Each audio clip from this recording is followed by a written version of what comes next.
not quite yet, almost there.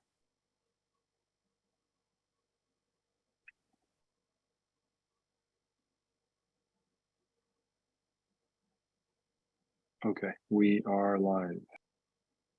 Great. Okay, it is July 25th, 5:09. I would like to call the Altadena Library District Board of Trustees meeting to order. As is tradition, I will read in the district's land acknowledgement. The Altadena Library District acknowledges its presence on the traditional, ancestral, and unceded land of the Gabrielino Tongva peoples. Altadena is located on stolen homelands of the Hahamungna tribal band. The traditional territory of the Gabrielino Tongva is referred to as Tabangar, which includes the areas currently known as Los Angeles County, Riverside County, West San Gabriel County, parts of Orange County, as well as 4 southern Channel Islands. Entities such as the U.S. government and non-native settlers have subjected the Gabrielino Tongva peoples to historic and continuing injustices, including genocide, forced displacement, and cultural and linguistic erasure. Altadena Library commits to learning, educating, and informing its staff and residents of present-day Altadena about the rich histories, vibrant communities, and culture of the Gabrielino people, present and past, through our collection development, resources, and program offerings. So with that, I'd like to do the roll call. Trustee Andrews? Here. Trustee Capel? Here. Trustee Clark? Here. Great. And unfortunately, Trustee Wilkerson is not well and could not join us this evening, so it is the 4 of us. Trustee Cervantes here.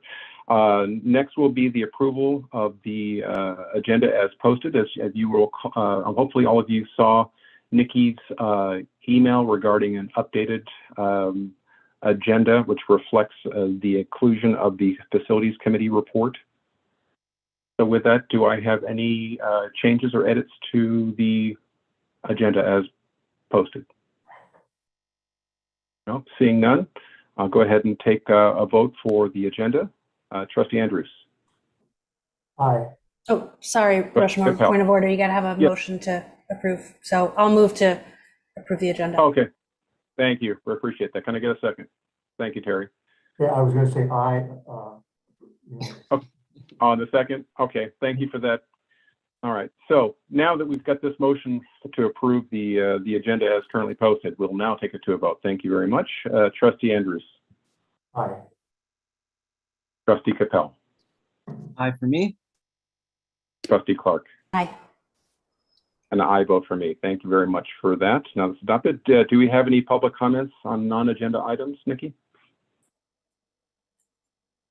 None at this time. Okay, thank you very much. All right, next on the calendar is the consent calendar, the Board of Library Trustees, the approval of the minutes from the June 27th, 2022 meeting, which is on pages 1 through 6 of your board package. Any discussion or comments on the minutes? I'll move to approve, but I'll just note, I appreciate that we've got summaries of the discussion in there.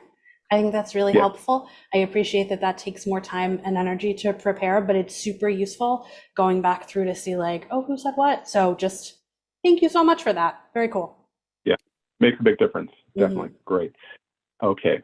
So that was you moved to I did, move. yeah. Do I get a second? Yeah, make it a second. I'll second. Great. Thanks, Jason. All right. We have the motion before us. Any further discussion on the minutes? Okay, seeing none, we'll take it to a vote. Trustee Andrews? Aye. Trustee Capel? Aye. Trustee Clark? Aye. And that's an aye vote for me. Thank you very much. Okay, next we'll go to item number 4. This is consideration of items removed from the prior calendar. There's none, we'll go to item 5. And this is the department update report, which is on pages 8 through 23 of your package. Colleagues, any questions or comments on the presentation in your report? This is Jason. Just a few comments in regards to the various departmental reports. I mean, some of the stuff that really stood out to me, I can't wait to see the public find out about this, but the new additions to the Library of Things, especially the old school Polaroid camera. I love that they're like making new fancy versions of those. That'll be amazing. I think we may have to think about keeping our second Saturdays outdoors. There's no way we could handle 400 people inside the library. That is for sure. And I think, since our last meeting, a lot of just really amazing stuff happening that I think is really bringing to life, our commitment to really meet people where they're at and get the library out into the community. So, this Rubio Canyon walk that we supported is super cool. And then, lastly, just the, tremendous role that we played in kind of helping host what I believe is Altadena's first ever Pride Month celebration / community walk. So shout out to all the staff that worked with the community to make that happen as well.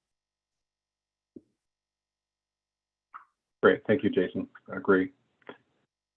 Any other thoughts, comments? No? Okay, great. Well, thank you as always, staff. I know that was, we say this every time, tremendous amount of effort putting the report together, but really it's all the great activities that take place. It's outstanding. So appreciate all the hard work. Okay, so next we will go to the report. So first up, we have our support groups, the Altadena Library Foundation. I see we have Bridget on the line. Bridget? Hi, it's good to see you all again.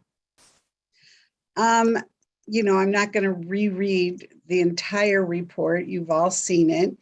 I think the most important thing is the work that we're doing to strengthen the foundation board. I feel like we've been doing it now for 2 years, but we are getting somewhere. We've never really created a comprehensive strategic plan, and that's what we hope to do with the work we're doing right now. I think the most important thing on our radar, of course, is Taste of Dena coming up. And we do certainly need everyone's help on this. It's going well so far. Planning is really going fine. We're excited. If you know people who would like to sponsor a table or sponsor the event, let us know. And the registration is live now. Also, if you know anybody or if you have any ideas for some really cool, interesting silent auction items, we're looking for that kind of thing as well. I do want to just remind you, if you have not completed the stakeholder survey, we really do need your help with that. Your opinions are critical for us to move forward. So I know you guys are all really super busy, but if you wouldn't mind taking 10 minutes, we'd really appreciate it. And that's it for tonight. Great. Thanks. Bridget, Any You're thoughts? welcome. Yeah, I'm sorry. I jumped in here, not wanting to let you go right away. On that survey, I think I got 2 of them, and I completed one and sent it back. You But may have gotten one as a donor, and then you would have gotten one as a trustee. okay, So they are different. Some of the questions are different on the ones for the stakeholders than for the donors. So it will be a little bit different. okay. I wonder if I could get the stakeholder one Stakeholder.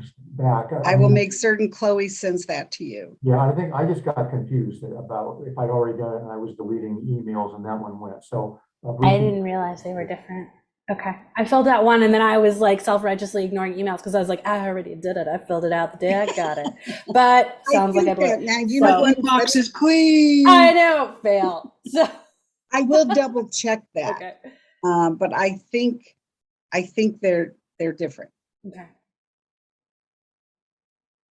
Great. Okay. Bridget, as always, thank you very much for joining us this evening. You're very, very welcome. Great. Okay. Tom, we have the Friends report. Thanks, everyone. I'm trying to get my screen to work. There it is. Great. So last month we had one activity. We had our annual meeting on June 7th. We made our annual donation to the library. It was accepted by Nikki in the amount of $28,000. We also elected the following officers. I'm the now acting president. Vice president is Mark Mariscal. The treasurer is Jeanette. She's staying on board. And believe it or not, our recording secretary is Sally Cruz. She's going to be doing that from Australia. What? Yes. That's Crazy, commitment right crazy, there. right? So not much is going on. The Friends activities are on hiatus until September. We've already set our next meeting. We've scheduled that. So just getting ready for that. Great. Thank you very much, Tom. Any questions or comments for Tom? No? Okay. Thank you very much, Tom. Really appreciate you joining us this evening. Thank you very Have much. a great night. You too. Certainly. Okay. Okay, next on our agenda is the director's report, which you can find on page 26 of our agenda. Nikki?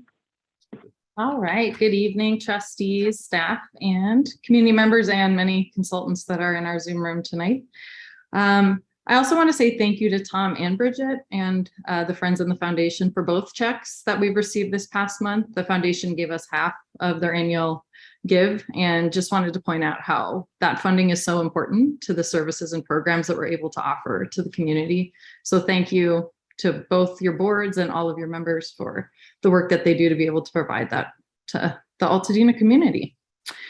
So I wanted to start out by saying we are so excited to welcome Gabriela Ortiz to the Altadena Library District team. She is our newest library aide. She started with us last Wednesday, and it was fun to learn that this was her first job. It's really cool to be the first job for somebody.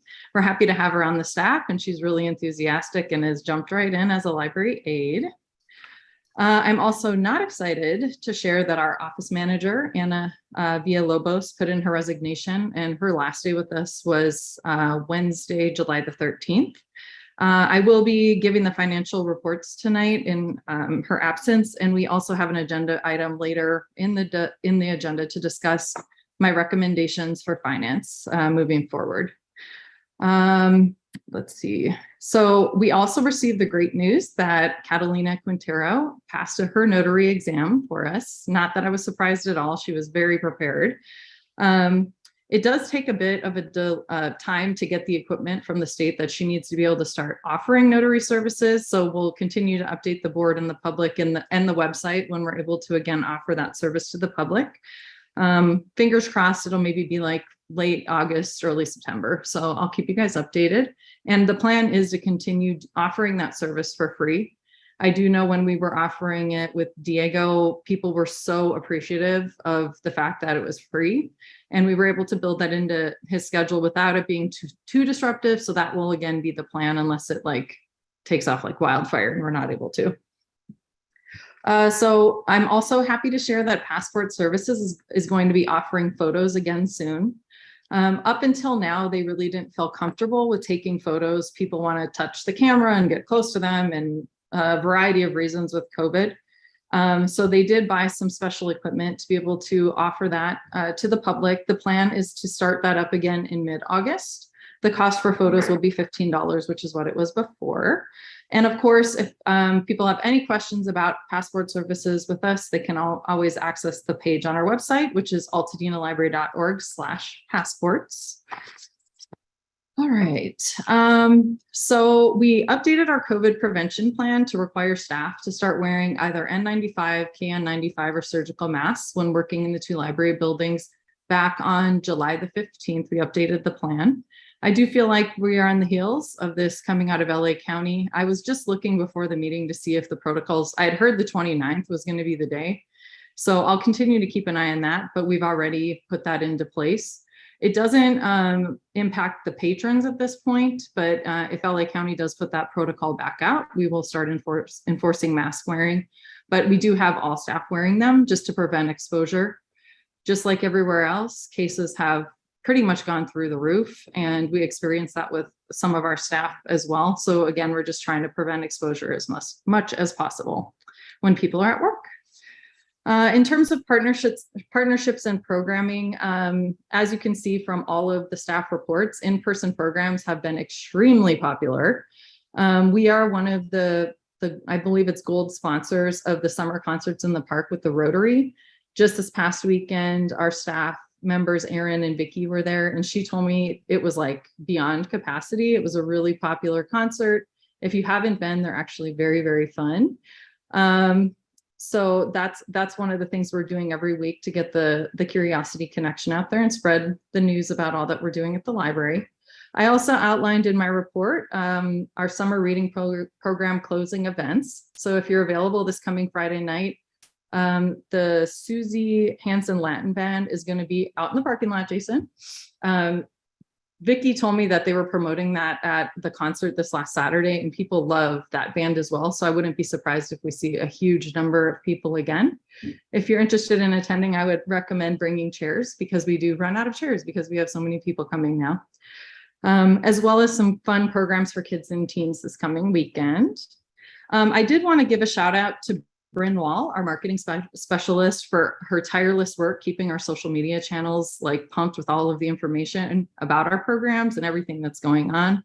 I constantly get kudos from other library directors and staff for all the things that they see on our Facebook and Instagram and all of our social media channels, and for her continuing to keep up with the Altadena Connections page so we can highlight other programming and events in the community offered by other organizations. So kudos to Bryn for that. I know we have an agenda item a little bit later, but I also wanted to highlight the upcoming Board of Trustees election that is taking place 2022. As many of you are aware, I'm sure the filing period for that the filing period for those seats is currently happening right now, and it's only 3 weeks. So I've been pushing as hard as I can at all of the community meetings I've been going to, because I didn't want it to announce it too soon and people forgot. But it's running right now from July 18th through August 12th. We currently have 3 seats. 2 of them are 4-year expired terms, and then there's 1 seat that's a 2-year unexpired term. And when you go into the LA Vote page, you can select which seat you'd be interested in. And again, we're going to continue pushing that. We have a page on the website for the board elections. So if people are interested in more information, there's a lot there. There's actually a video also of 2 years ago, Jason and Katie, who weren't running for election, put together a step-by-step how to run for office, not just the Board of Trustees, but also other seats. So that I think is a really good resource as well. So I just wanted to highlight that. I know we're going to talk about it a little later, but that'll be the end of the meeting. So get the word out if you know anyone that might be interested in serving on the board. I also wanted to update the board on the land acknowledgement work that we've been taking forward, as we talked about when we passed the land acknowledgement, as well as getting it read at the beginning of these meetings, as well as all of our programs. I reached out to Tina Calderon, who was the culture bearer and member of the Tongva tribe that helped us draft the land acknowledgement statement, to see what her recommendations moving forward would be. She's actually scheduled to attend our all staff meeting this coming Wednesday. I'm giving her the entire hour, and she's going to, because one of the things that's come to light as the staff have been using the land acknowledgement statement is that they're not super confident that if there's questions from the community that they're going to be able to answer them. So she's going to provide some background, history, and information, as well as like help with pronunciation and other things that the staff might find useful as they're carrying out this work. From there, we're going to connect her with some of our department heads and people that plan our programming for the district, so that we can then build in even more integration to this work as we move forward. I could definitely see some objectives, or an objective identified in our operational plan for next year. But again, I think we're definitely taking steps in the right direction, and just wanted to update all of you on that. And I think that's all I had for my report tonight. I'm happy to answer any questions you might have. Colleagues, any questions or comments for Nikki?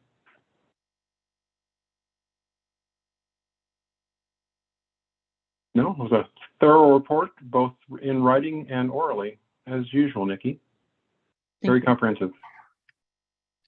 Okay, all right. Seeing no questions or comments at this point, why don't we just jump right into the financial report. Sure. Thank you so much. Again, good evening, and I will be providing the financial statements for May 2022. The following financial reports that were in your board package were for the month of May 2022, which currently puts us at 92% of the fiscal year. As indicated in the report, our actual expenditures are 3.36 million, with a year-to-date revenue at 3.92 million, reflecting a net income of $567,515. Note, there is the additional funding that is the bond proceeds, but really the funds that are liquid to us are around 4.467 million. So total cash right now with the county is at $3,954,508, which far exceeds our 50% requirement of $1,941,850. So in terms of revenue highlights, we're at 101% of targeted revenues. So we're in really strong financial position as far as that goes at the end of May. We still do have June, but we shouldn't see that much more. The one thing we should see coming in June is the E-rate portion. So that's the money that we get to cover E-rate. That's going to be approximately $40,000. So we should see that come in June. I haven't looked to verify that, but as Anna wrote this, I'm sure she was aware that it did come in. So you will see that reflected in next month's financials. In terms of revenue highlights, we did bring in $6,737 in the fines and fees line. That's almost exclusively from passport services. In terms of expenditures, most of our spending is on par with how it should be for the month of May. We did close out most of the library materials budget for the fiscal year. We shouldn't see much more of that in June, as David's kept a very close eye on the spending to make sure that we don't overspend in those categories as we did last year.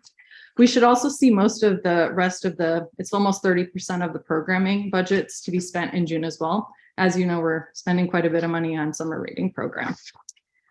As for donations and grants, we have expended all of these funds with the exception of the $250,000 that we got from the California State Library, thanks to Assemblymember Holden. I was required to report back on that by the end of this month. I'm almost done with that report. Thus far, we haven't spent almost any of it because we ordered the second mobile library unit back in February. As all of you I'm sure are aware, cars are a scarcity and it's taking a long time to get cars built. We're hoping to see that sometime later this year. In addition to that, I've been working with our IT manager and innovations librarian to identify some places for the 2 library materials vending machines that we're hoping to purchase. Once we identify where we're going to put them, then we will explore what machines make the most sense depending on like the size and scope of that or logistics of the machine. So we are on track. We just have to jump through those hoops. I anticipate spending these funds within the next year, and we do have until 2024 to spend the money. So just wanted to update you on all of that. And I think that's the highlights. I'm happy to try to answer any questions you might have. We do have both Cindy and Christy from Eide Bailly here who may be able to answer questions that I can't. Trustees, any questions on the financial report? No? Thorough, once again, as usual. Real quickly, Nikki, not necessarily related to the financial report, but what's the status, or have you heard anything relative to the state capital grant that we submitted? Yeah, very good question. And I actually have something to report on, so that's nice. At the beginning of last week, we did hear back. I'm assuming all of the over 250 libraries that submitted applications did as well. The evaluation team asked for some additional information specific to the budgets of the projects. So we had until this coming Friday, July, not January 29th. Inside joke to Katie there. So David, our IT manager, Jennifer Pearson from Racklin, and I worked on that last week and submitted the updates or the additional information. So again, those were all due back this coming Friday. From my understanding, if there's libraries that don't submit, they're kind of pulled out of contention for the grant.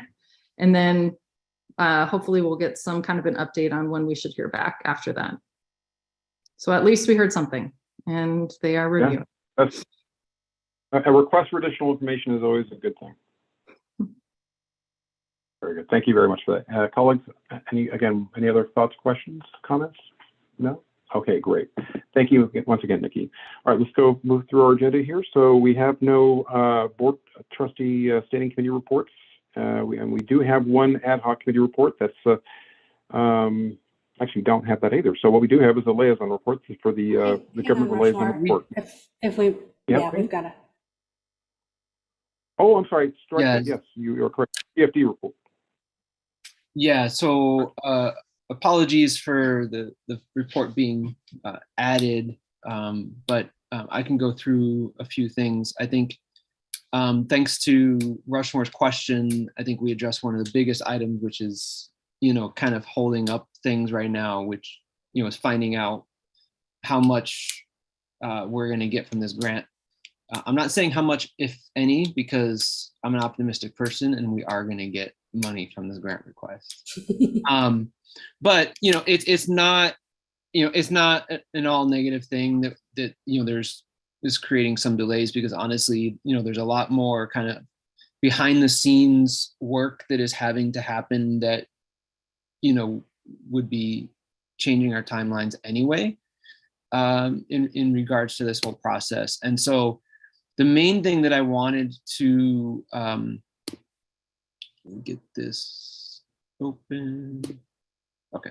The main thing that I wanted to touch on tonight, because we talked about it this morning with the committee, and we wanted to make sure that the full board is comfortable with our approach.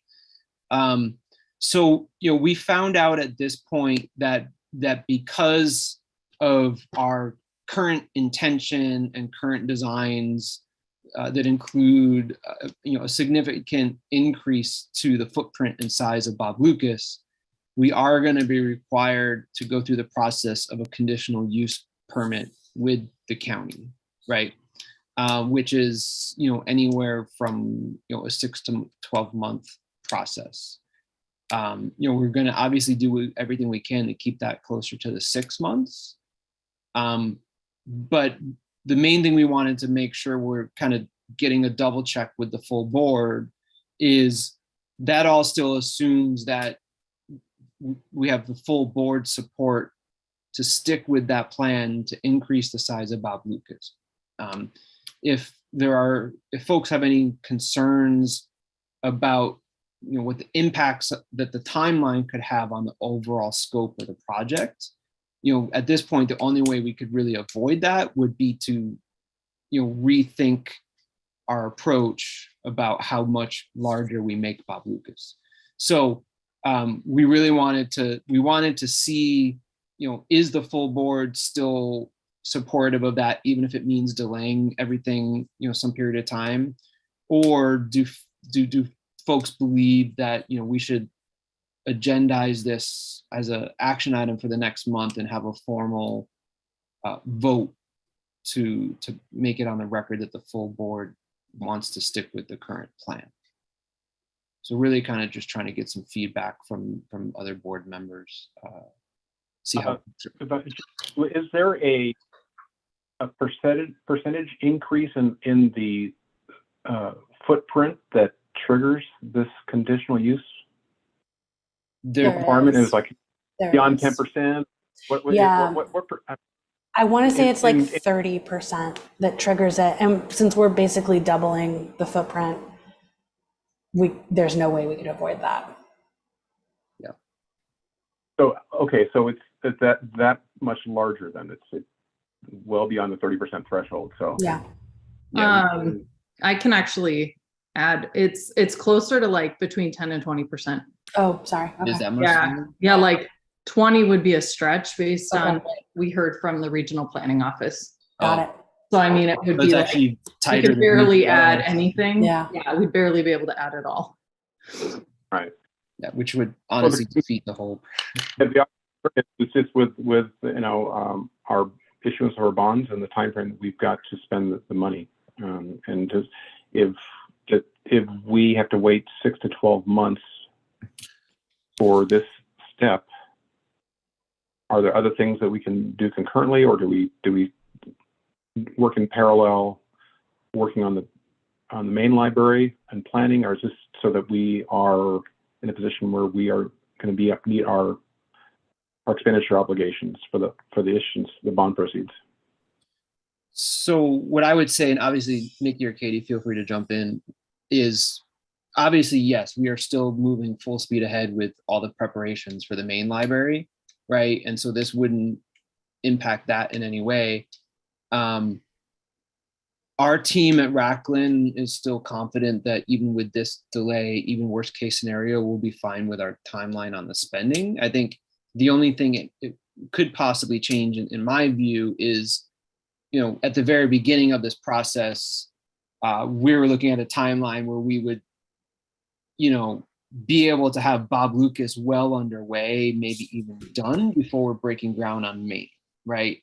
So I think that goal, if you want to call it that, may be impacted to some extent, but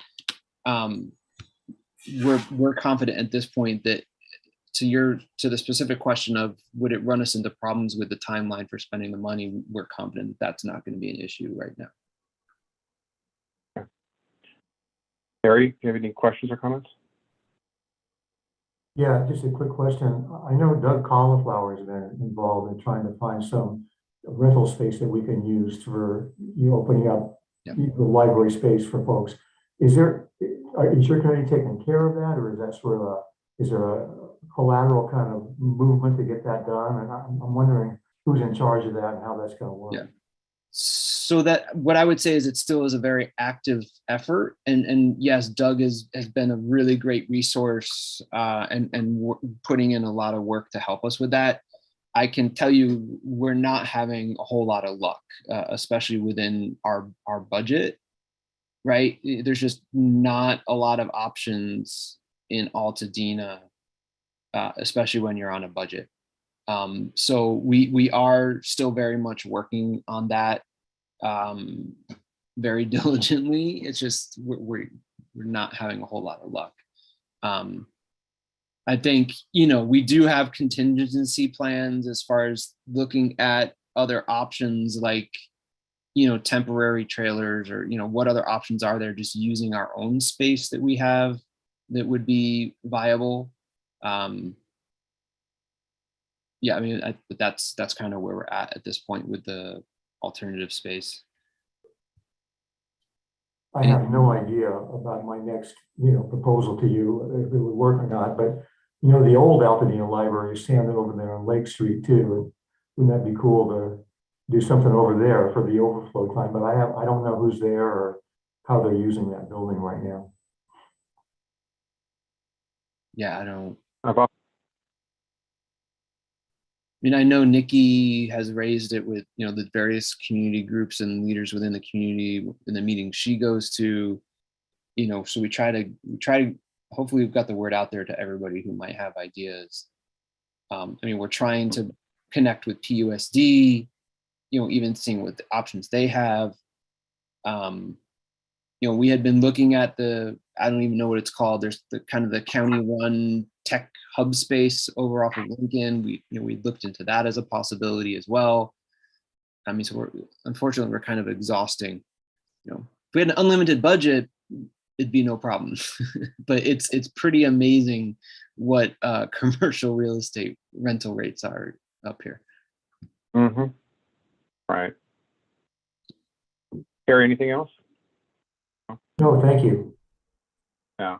So Jason, back to your initial question, whether you think this needs to be brought to the full board in discussion about moving forward. I think you answered the question in that one. Well, first of all, the design is honoring with the input of the community, and as long as our consultants feel that we're going to be able to spend the bond proceeds within the time frame, then I think you should just proceed. I don't know that there's any further necessarily voter action necessary. We're honoring the community and we're honoring our obligation under the bond documents. So I think we're good to go.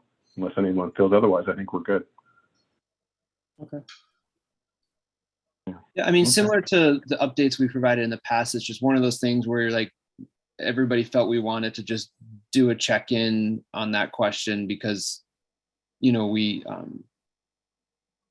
yeah, I think all of us had thought we'd be a little bit further along at this point, and you know, we just wanted to make sure that there aren't any lingering questions with the rest of the board, folks wondering what's going on. So, okay. Right.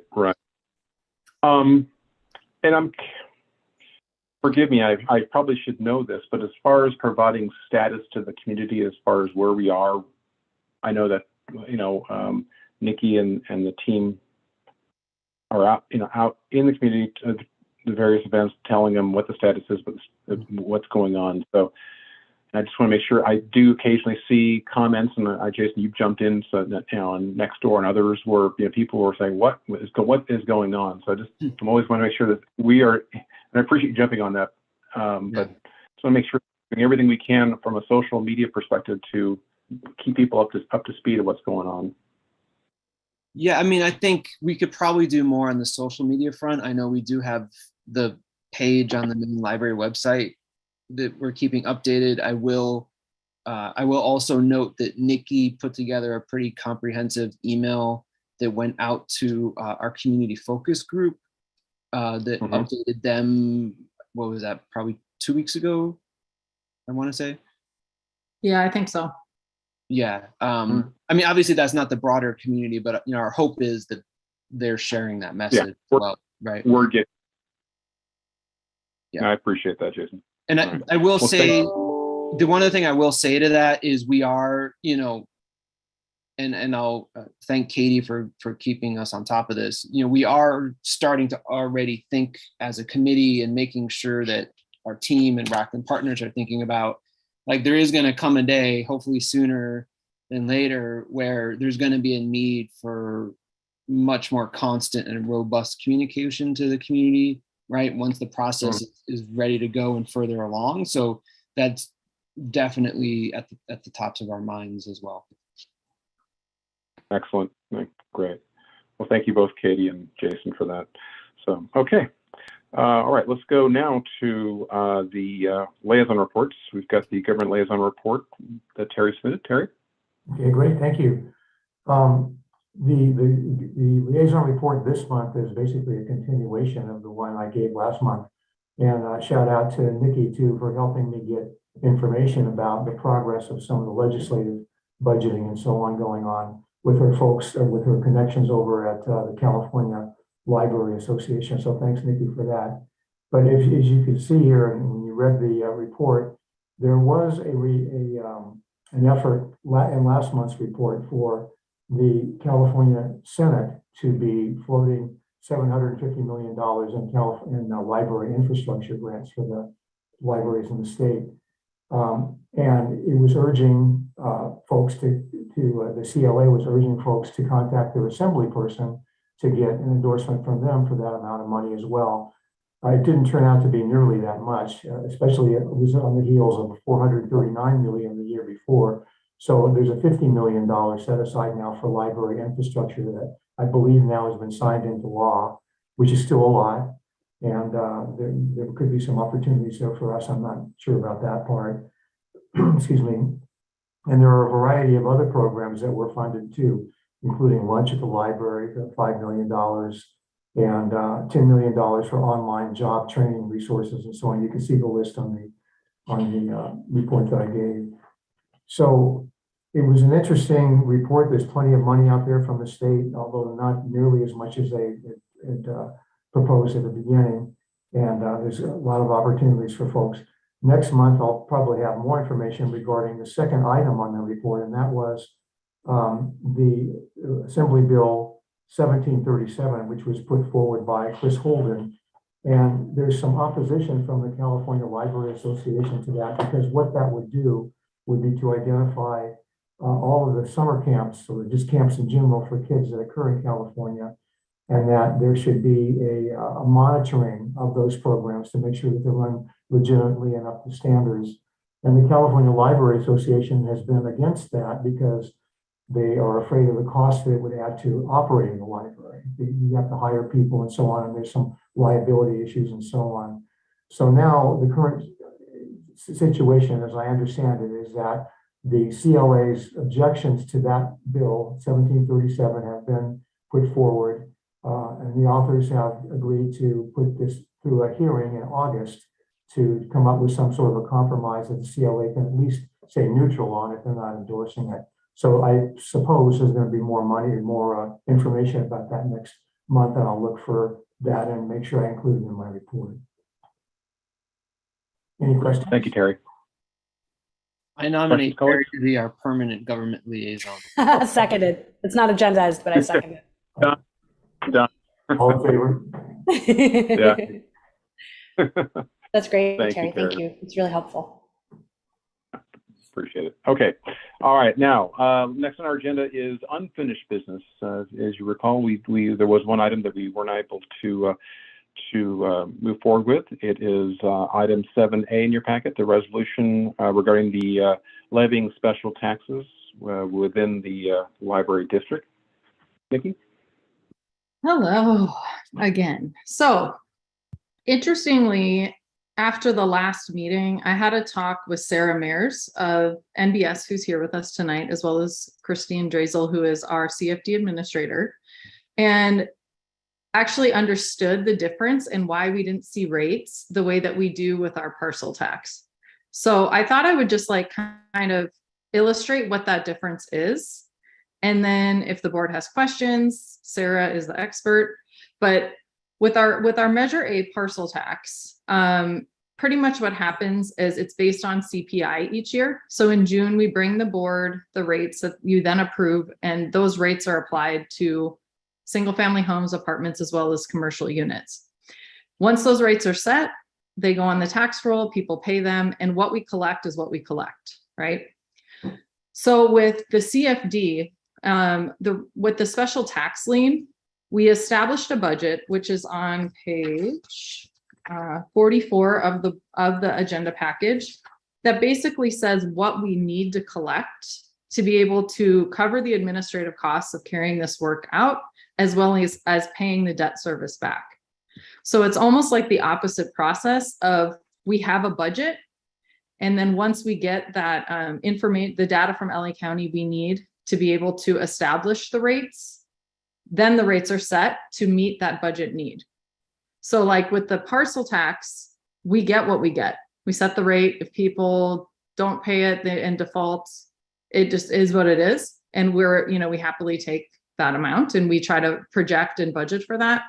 Whereas because we have this debt obligation, it's sort of the opposite, where we have to get the budget set first. And that's what we're asking the board to approve tonight through the resolution. And then from there, once the data comes in from LA County, which I believe Sarah and Christine anticipate coming in this week, then the rates will be set to make sure that we meet that budget need that we have. And then we'll have to submit this levy to the county by August 10th. Did I describe that right, ladies? Yeah, I think the biggest difference is that instead of there being a rate per parcel, it is a rate per building square foot. And so we need to receive all of the building square footage data from the county before we can determine the total denominator that we're dividing by in order to calculate the rate. So yeah, we did not explain that well last month. At least I know I didn't fully understand. Happy to answer any questions. And I apologize for me not fully understanding. No, that's fine. It's not like you deal with this all the time, Nikki. So colleagues, questions? I've got not a question, but I guess a little clarification, and that is, and if you just do the simple math, and you've got a total annual levy of $1.258 million, and with 13,000 parcels to be, almost 14,000 to be leveled against, and you do the math, it's like $90 per parcel, right? But what you're saying, Sarah, is that there's going to be a wide variation in those assessments based on the square footage of every single building, right? And that's the data that we're waiting for right now. Is that correct description?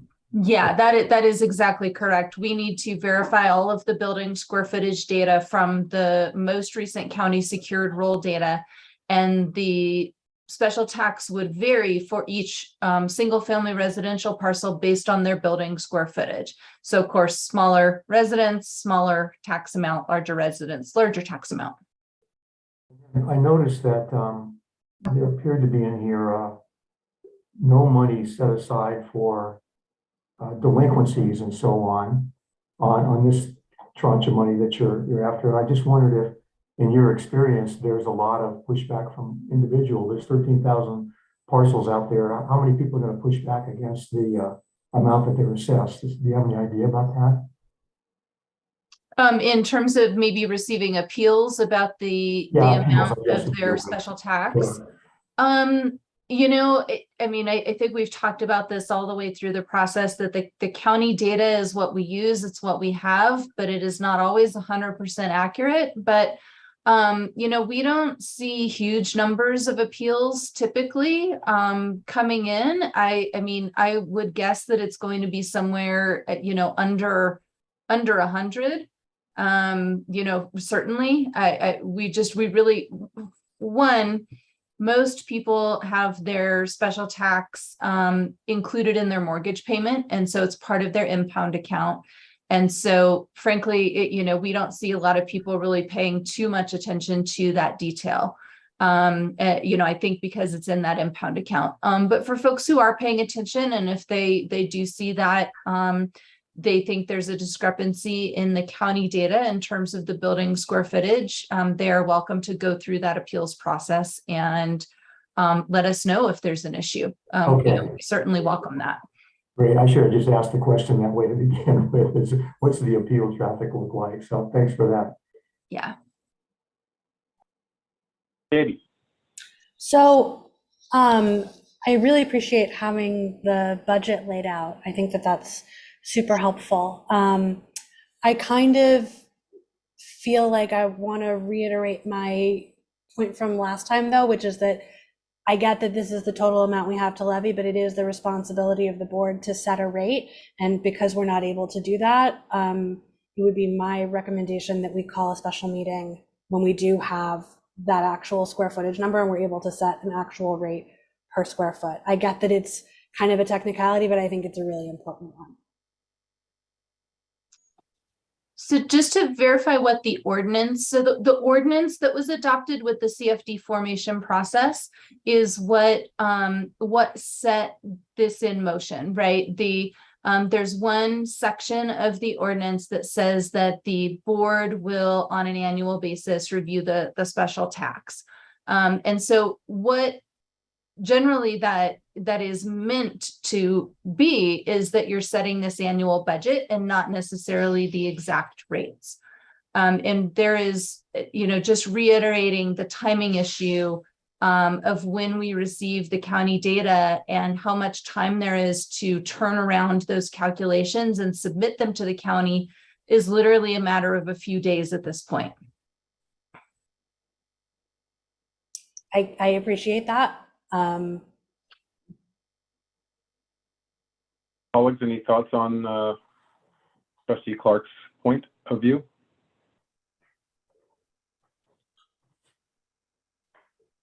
I mean, it was my understanding from before we even put this on the ballot that we would have to approve a rate.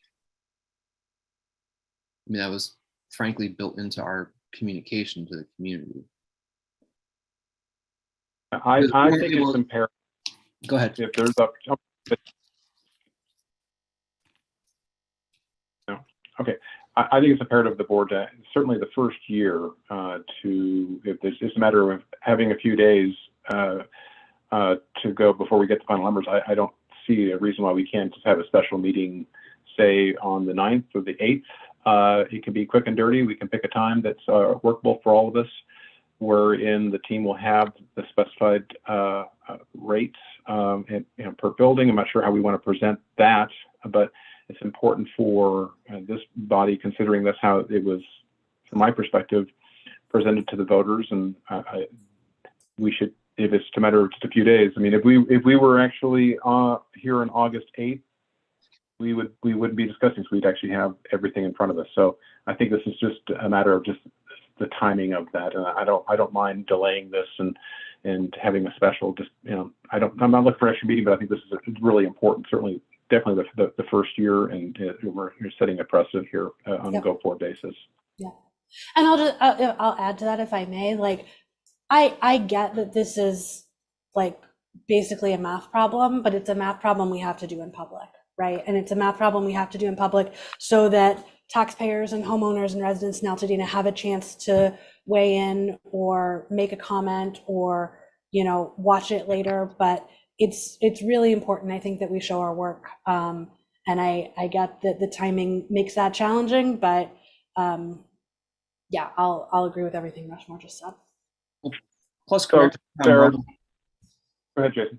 Just one more point too, but I think I think it's important to set the precedent going forward to vote on this each year too, right? Because if I understand this whole thing, once the bonds are paid off, then frankly this vote becomes even more important, because whoever's on the board at that point is at that point deciding, do we keep the same amount of levy and shift that money into programming and everything else that was identified in Measure D, or do we back it down? So until the bonds are paid off, yes, it is kind of, gonna be set for us. But I think it's critical just to build that into this kind of calendar of votes that have to happen each year, and just get the board into the idea and habit of this vote each year too. I agree with that completely. And it may not be the way every district does it, but I think it's the way this district ought to do it. So Sarah, Christine, looking at the calendar, and you have to submit it on the 10th. I know this puts you under a crunch, but you're under a crunch anyway. It's just the distinction is that it just has to be approved by this body. So would you be comfortable on Monday or Tuesday, 8th or 9th of August?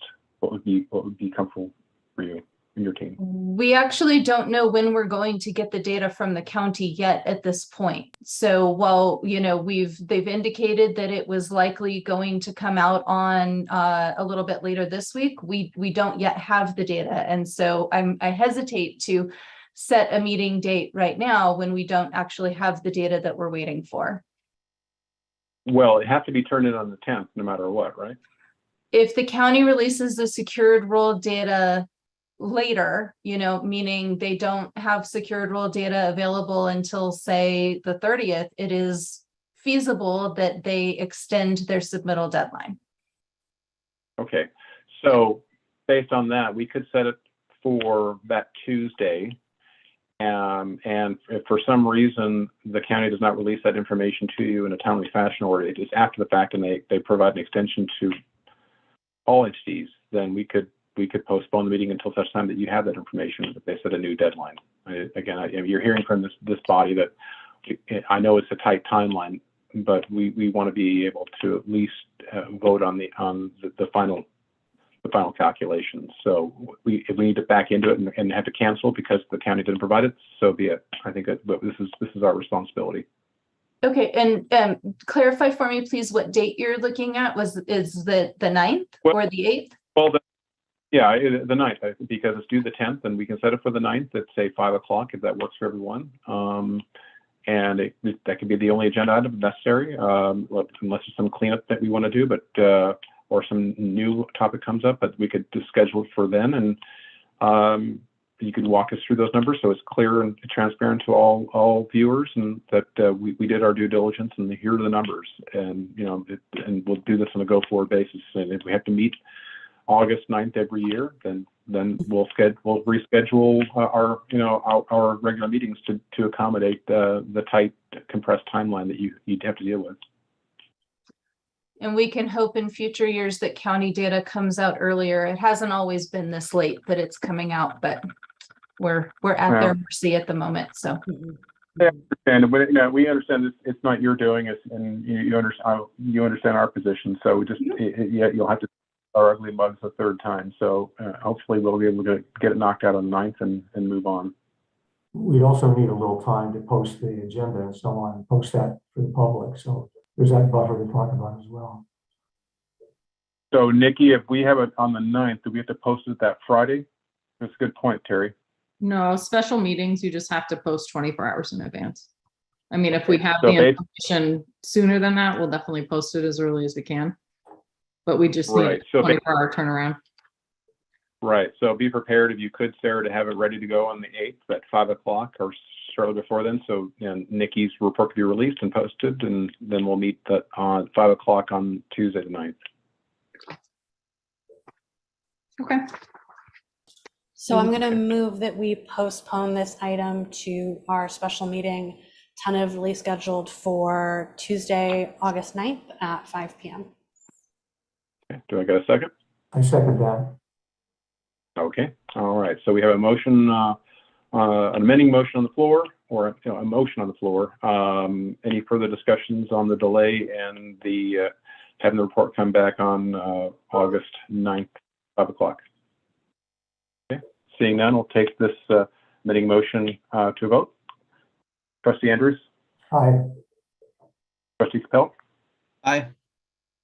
Trustee Clark? Aye.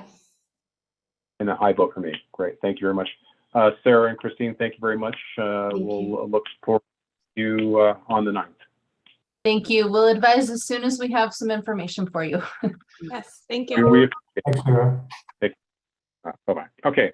All right. Thank you very much for that. Okay. Now we'll get on to new business. Section 8A of our agenda, expanding Bailey scope of services. It's starting on page 45 of your report. Nikki? All right, thank you. So I'm going to turn this over to Cindy pretty shortly, as she wrote most of the report for us. But just to give a little bit of background, in the summer of 2019, under interim director Cindy Cleary at the time, we integrated HR services and finance into one position, which was called the business manager.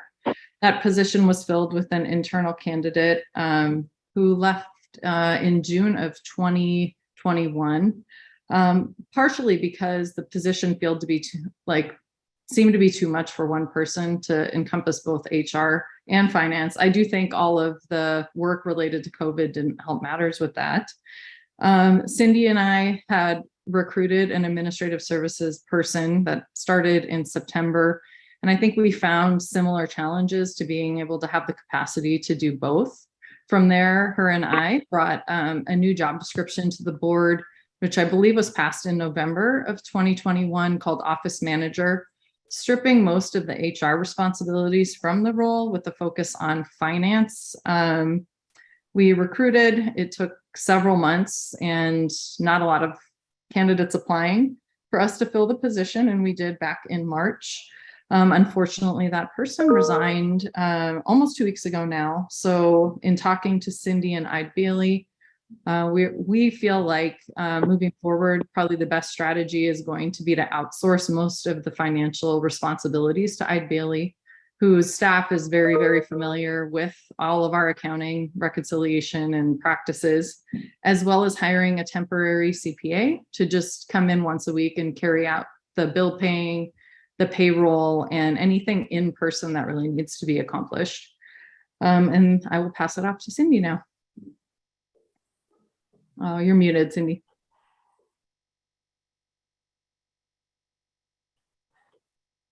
Thank you, Nikki, and good evening. Sorry about that. Didn't realize I was muted. As Nikki said, we did have that recruitment open for a long time. I'd like to say that this is just in accounting, but it's in almost every position that we even have at Ide Bailey. Just trying to find administrative people as well as accountants has been a real challenge even on our end. Certainly people in finance, less and less college graduates are coming out of the system. And so there's a real absence of people in accounting and finance. And we see our challenges as well with Ide Bailey as a whole, not with my team. My team strictly does outsourced accounting for special districts. We also do project accounting, and some we fully outsource, where we come in and that district will have a payables person and a payroll person, and we do all the rest, which is basically what we're proposing here. And in some cases, they have an office manager or a finance director, but we come in and assist with the budget and other higher level things that a lot of times a smaller district doesn't have the expertise and can't really afford to hire a team of CPAs.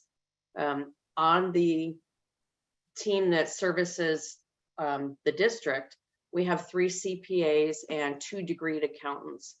But in our entire special districts team, we are all cross-trained on every client. So because we have about 20 fully outsourced clients, special districts, we have to be able to service them at any time. That's a lot of clients. So that's why we are cross-trained. And so there's even more people behind the scenes for that.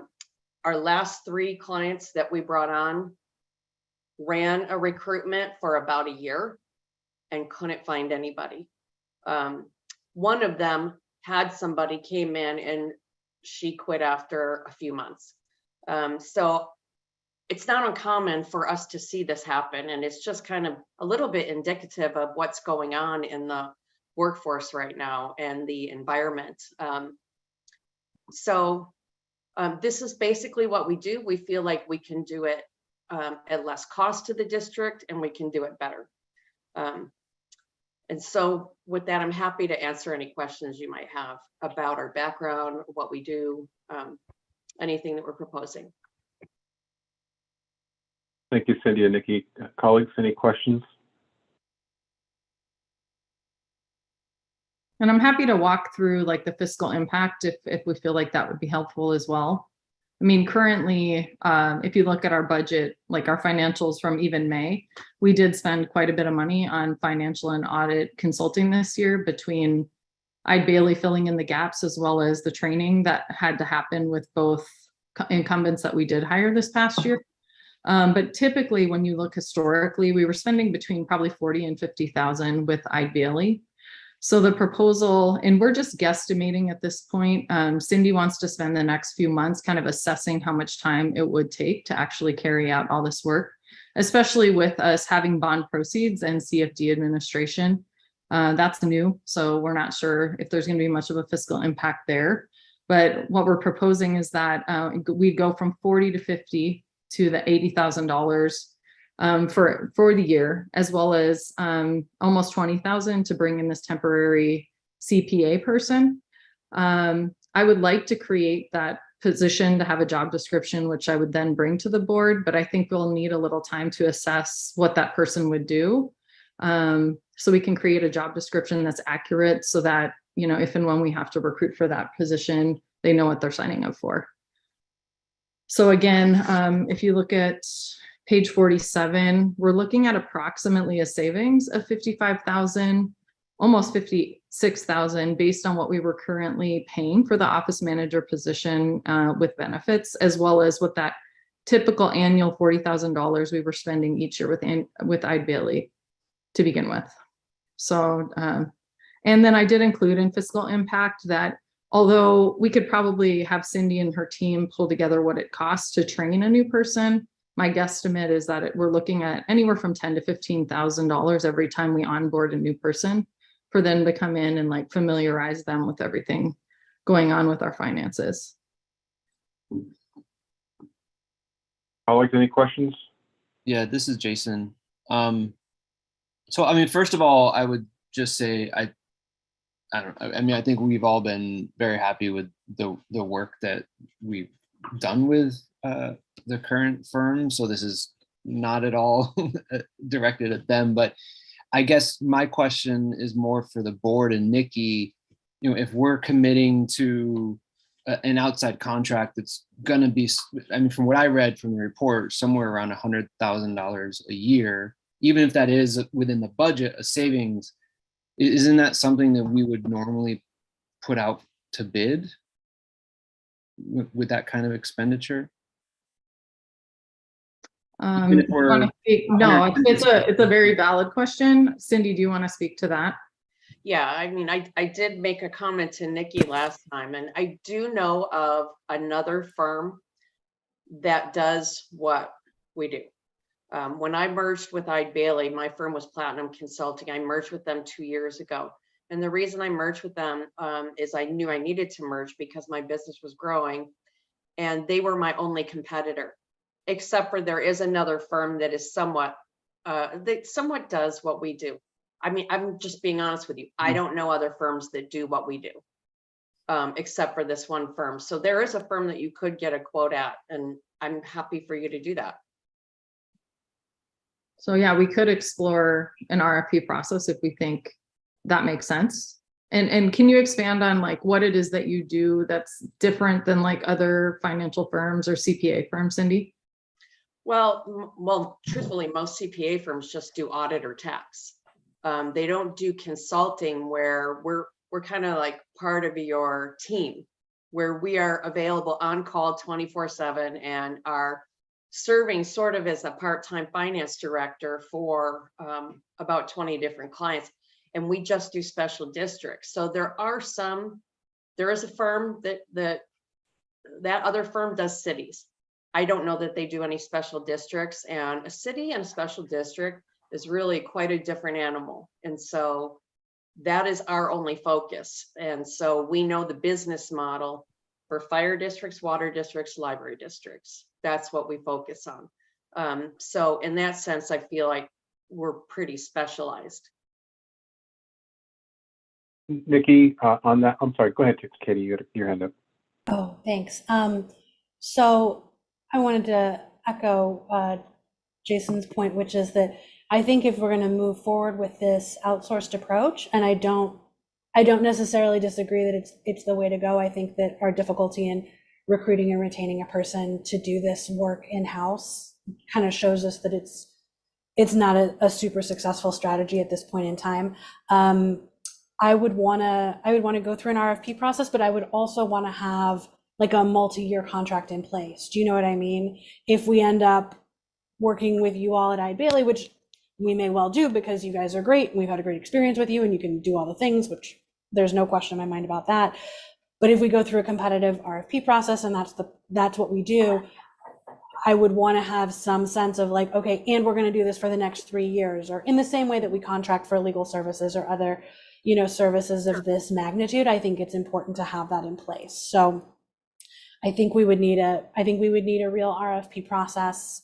I think this approach probably makes sense for now. I do have a concern that's sort of unrelated. Maybe we can talk about it at a future meeting or some other place, but I know we had in the past kind of combined some of the finance and HR pieces, and then we stripped out the HR pieces, and now it's just the finance pieces, and it looks like we've got to solve for that.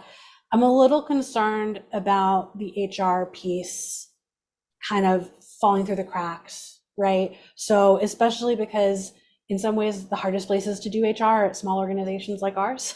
Mm-hmm. I want to revisit that and see kind of what options staff have. If there's a concern that they feel like are meeting the needs, that they have, maybe we could hear from the staff association or something like that. But that just sort of, I know we've pulled it out of the finance piece. I think that makes sense, but I do want to make sure we have a solve for that as well that feels adequate to the needs of the district. Yeah, I completely agree. I have met recently with an HR firm that does like on-demand consulting. We did, as the board knows, expand HR services through paychecks in May of last year.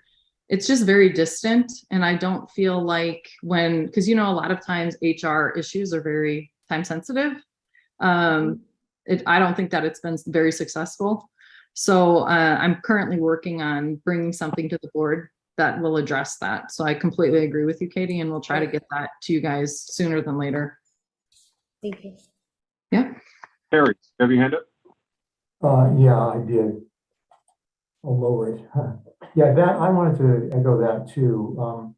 And Nikki, you wrote an email on the 15th of July and said something to the effect that when Anna was going through her exit interview with David, that she was concerned about lack of clear preferences or procedures related to finance, payroll, and timekeeping work.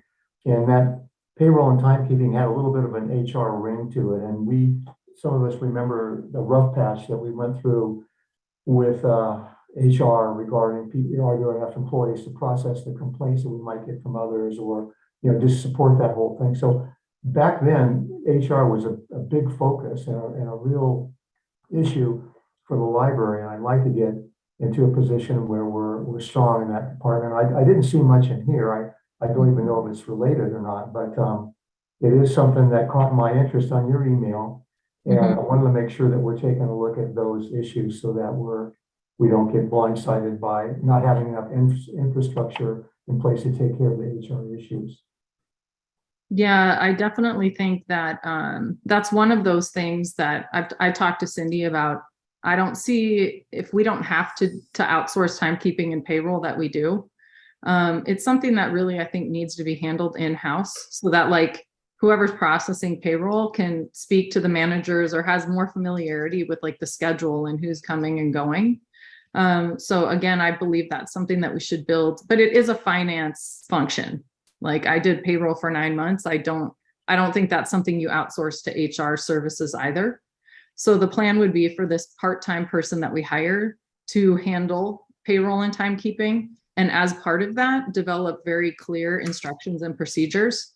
When I when I was doing payroll, I created the procedures around that. And I know that's what Anna used to be able to carry out payroll.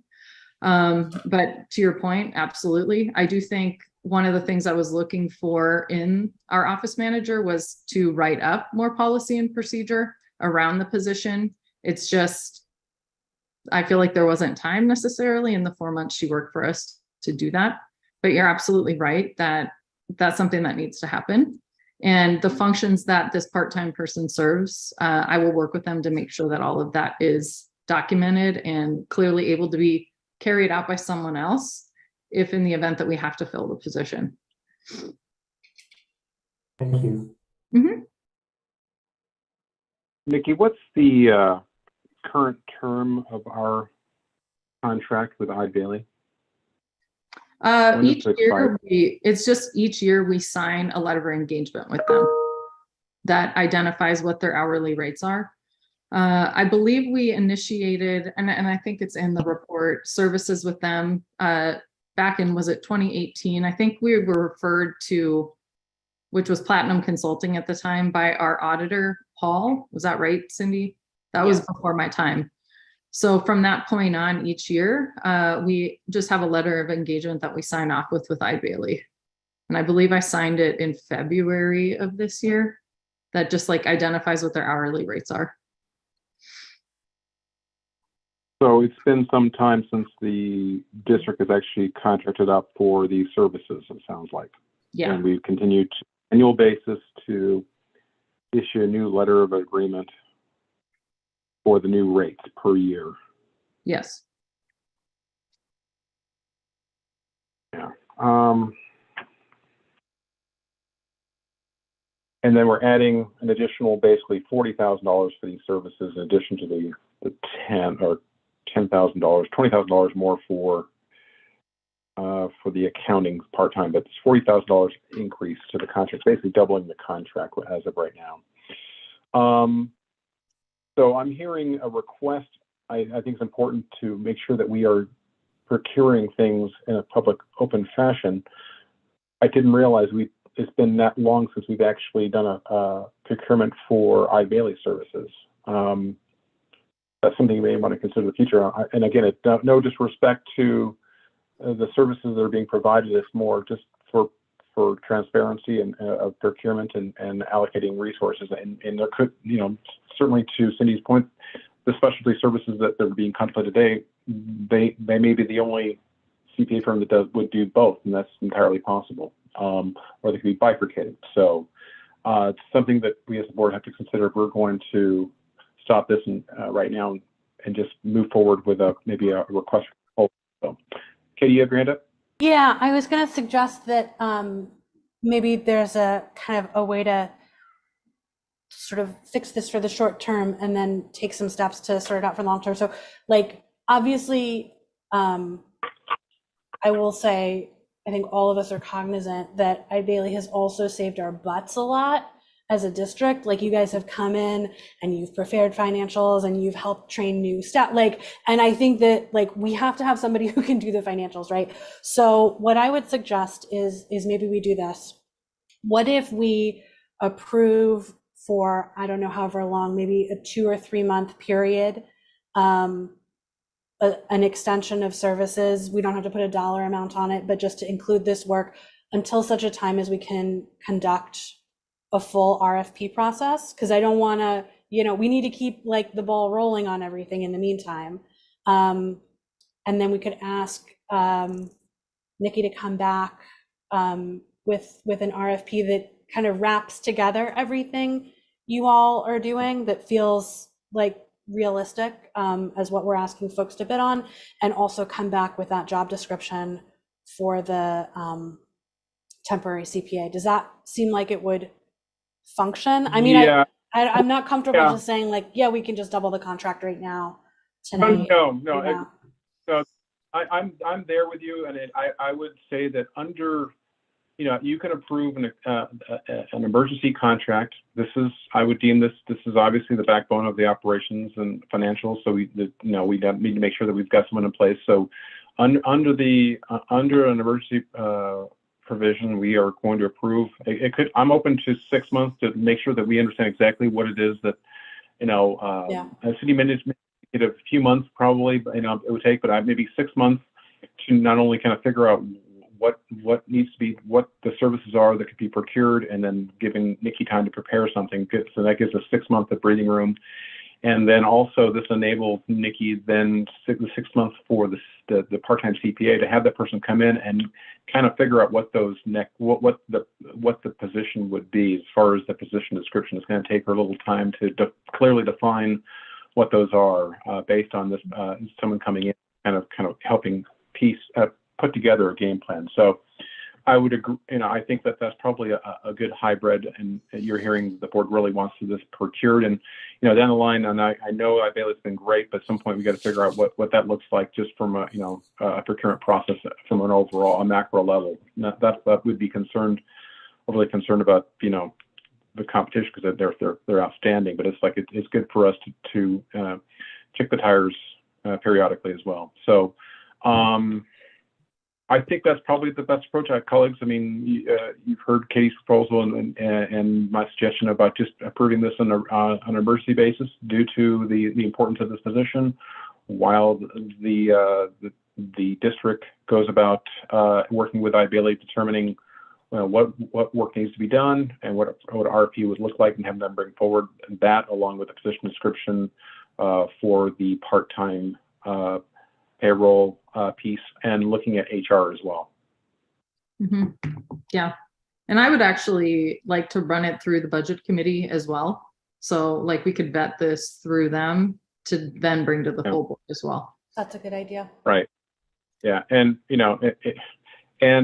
one thing is certainly, all things considered, we never like that. We don't like the fact that we're here in this position, because no one likes to have to revisit this over again. But at least with having a contractor, such as iBailey's capabilities and expertise, there's a level of continuity that's going to be, a breath of fresh air as well. And, on top of that, we can save money. So, I mean, it's a win-win in some ways, but still other things we need to address on just the overall, staffing and making sure they're bringing the right people and things of that nature. So if I could get a motion for someone else interested in that effect, I'd entertain for all that. that stuff. Okay. So I'm going to move that we authorize the district director to expand iBailey's scope of services for the next 6 months on an emergency basis, and further that we ask staff to bring back for a future meeting with all possible expediency an RFP for that expanded scope of services that can be put out to bid, as well as a job description for a CPA to handle payroll in-house on a go-forward basis. Before we continue, sorry to say, I just want to get clarification, Nikki. So this is kind of a hybrid contract. So I want to have a frank conversation about I support this, but I want to make sure that down the line, when we come up with an RFP for this additional services that was carved out of the office manager position, obviously IBA does other things for us as well. I'm just trying to think the scope of a contract just for this service. Would could just for the fun of it, to say someone else was selected, could iBailey work on their lane and then some other entity work in their lane using these services, or is there greater efficiency, obviously, having one entity do them all? Because I'm just thinking the overall package of the umbrella of the services that are provided. We're basically going to piecemeal it right now with an RFP, and you know, obviously we hope iBailey would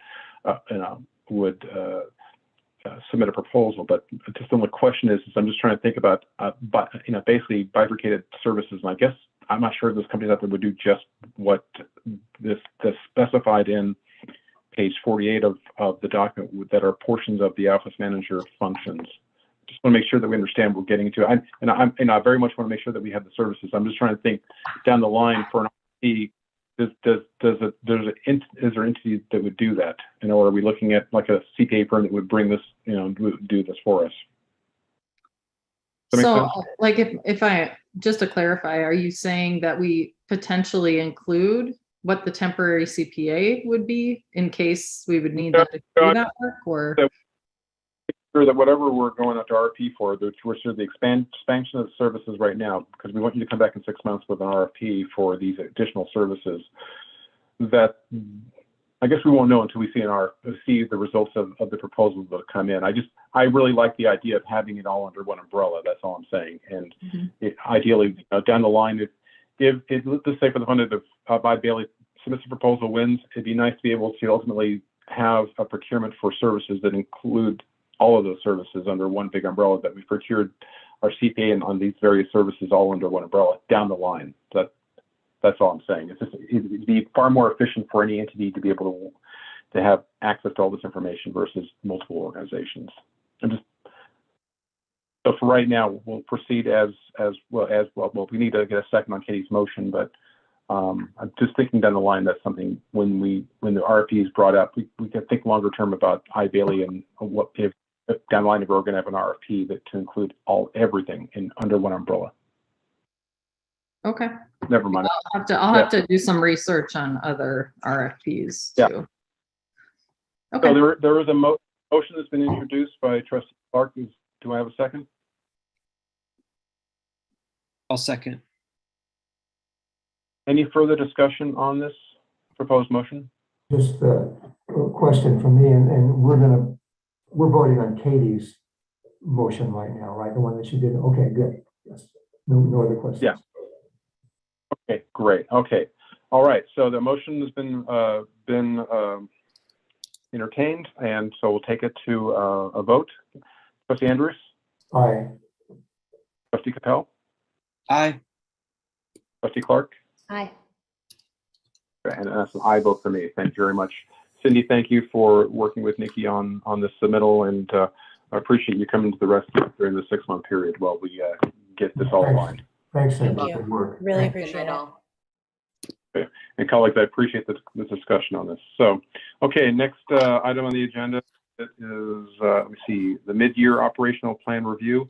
It says it's an action item. There's an action item. It's probably a receive and file, but turn it back over to you. Yeah, it should be informational, I believe. You guys don't have to vote on this. Yeah, I should have caught that. All right, so can you believe half of the year is already over? I swear 2022 just started. So again, worked with the management team to put together our mid-year update. Didn't spend a lot of time reviewing it right before the meeting because there's a lot going on, but I am really happy to see the work that we've been able to do in terms of the diversity audit to support the values we've identified, especially when it comes to equity and providing materials that are representative of the entire community. The Youth and Family Services team completely completed their diversity audit. They're continuing to put together a report that they can share out. Isabel was able to recruit 10 teen volunteers that are carrying out the diversity audit in the teen section, which I think is really awesome. And Adult Services is establishing their plan. As referenced earlier, we have 12 new kits that have been purchased and are being added to Library of Things, which has proven to be a really popular part of the collection. In terms of physical versus digital formats, I've been working with our IT and technical services manager, David, as well as Ashley Watts, our assistant library director, to really try to examine what is being checked out and what isn't, so that we're doing a better job of purchasing what people actually want. One of the things that David identified is there's like almost like a automated service to give us lists of items that we don't have that we should, because everybody else does, and they circulate well. So we want to make sure that we're spending our library materials budget on the things that people want. So again, I'm hoping to see some circulation increases both in physical and digital formats. I am really proud of the team for the work that we've continued to do on Project Ready, which is the curriculum that we have the staff completing each month on the history of race and racism in the country. It was developed specifically for actually children's librarians, but I think it's applicable to all. Being that we've had staff start at different times, we have 3 different cohorts going through, being led by different managers. So, that was one of the logistical things we didn't think about to start, but we're continuing to, as new people come on board, they're also going through the program as well. Those of us that started it in the beginning of 2021 are on the second half of the modules. There's 27, which is where we're starting to explore how to apply all of those concepts to the work that we actually do in the library. So I'm excited to see what comes out of that.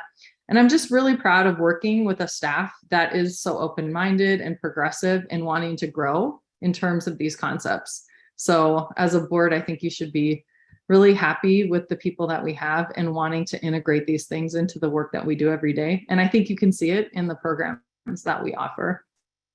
Another thing that stood out to me is we're updating the personnel policies with some of the things that were identified through the budget planning process.